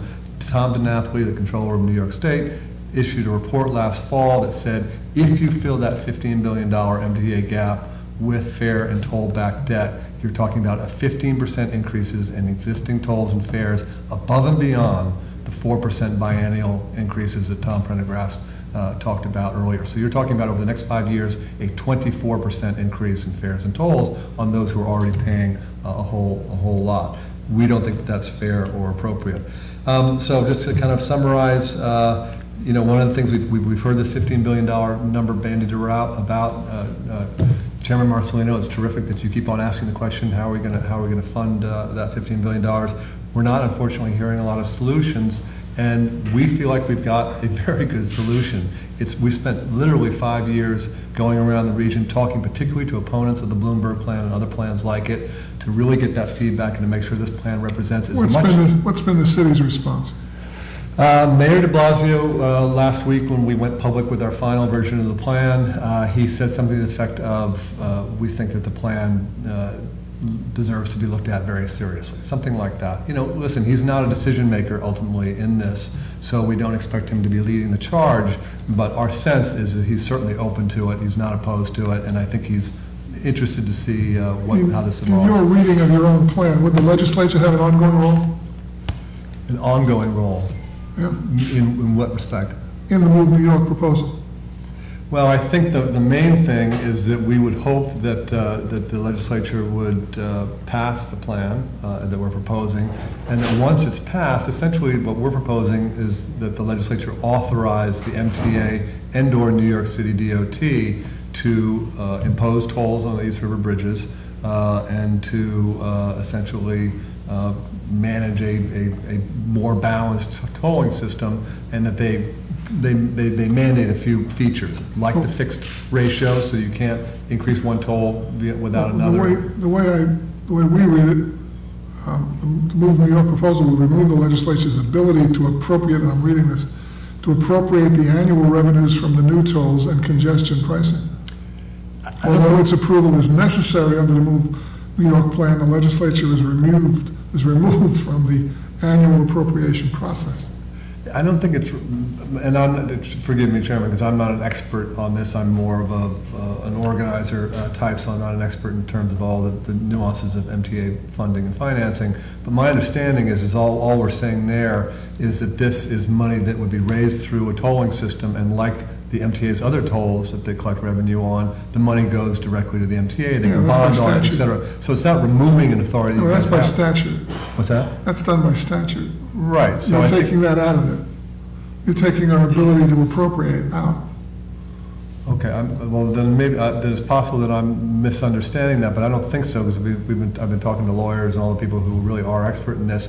My understanding is we're just doing exactly, we're just simply saying that like the revenue that's collected on current MTA bridges and tunnels, this revenue also would go directly to the MTA, could be bonded by the MTA, et cetera. So we're not looking to remove anything. If I could just finish. Yeah, you gotta do it briefly, because we gotta get out of here. Okay. We've gotten terrific editorial endorsements from Cranes, Business, Fox 5 News, Newsday, New York Post, Daily News, et cetera. We did polling on this by Global Strategy Group. They show a 2-to-1 in favor, support for this, including in the suburbs, Long Island and the Hudson Valley support this plan, again, according to the poll, 57%, even after hearing criticisms of this kind of idea. So we think it's an idea that's time has come. We expect that the idea would be to marry this Move New York plan with some other resources so that we can fund a statewide transit and road and bridge program. Thank you very much. Sure. Mr. Matheson, you spoke to 1 million plus cars going into that central area in Manhattan, I guess below 60th, right, or below 96th?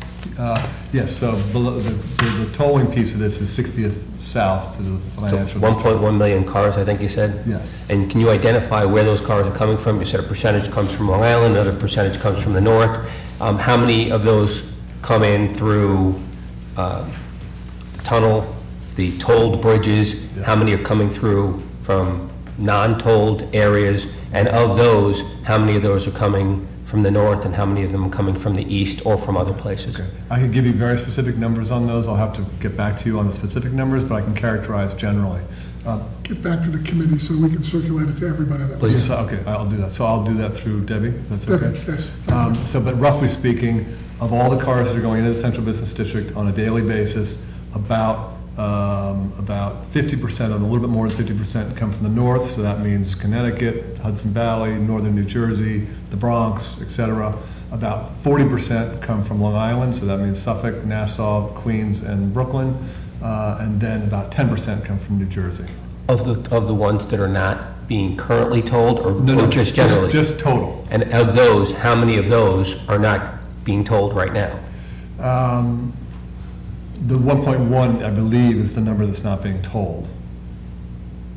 Yes. So.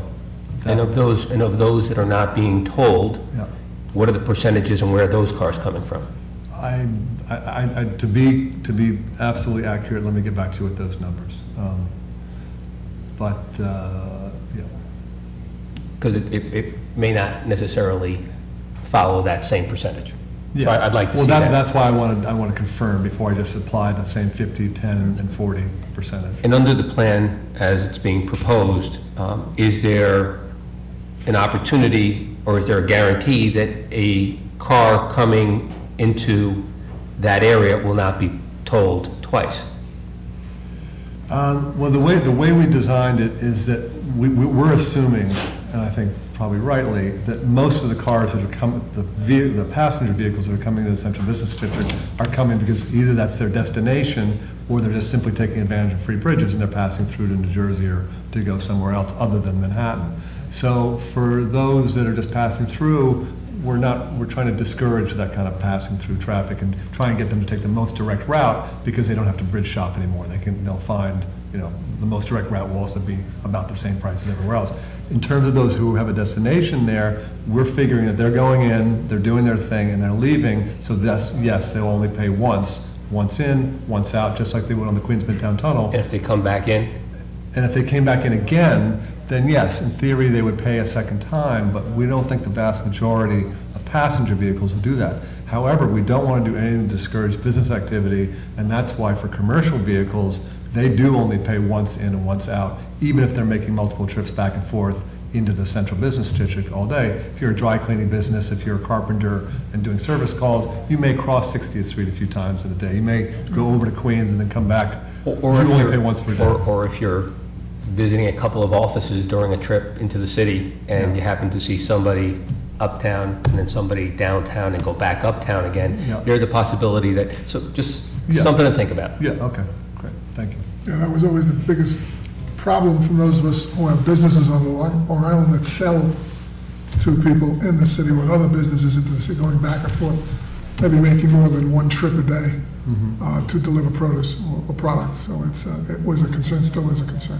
Thank you very much for your time and your input. We look forward to those numbers that you can submit to the committee because your proposal is very interesting. Thank you. It is interesting, and it's worthy of more, as I commented to our first panel. I'm getting a little tired of constantly hearing, well, we're going to look at that. Yeah. Well, we're going to look at that. It's a great answer, but nothing ever happens when they look at that. So we want to see more looking and coming to a decision. Well, we appreciate that very much, and I would just say that we feel confident that if we can just simply have a public debate about this and people really understand what the plan is and understand that it's really not the Bloomberg plan and how much there is in it, not just for transit riders, but for drivers, not just for city residents, but suburban residents, we think actually there'll be a lot of support for this thing, and it'll reflect the polling that we've done. Thank you very much. Thank you. This meeting of the committee is adjourned. Thank you, Mr. Chairman. Could it be colder? No, it couldn't be cold. Holy cow. No, these are frostbite. Well, they just don't turn the heat.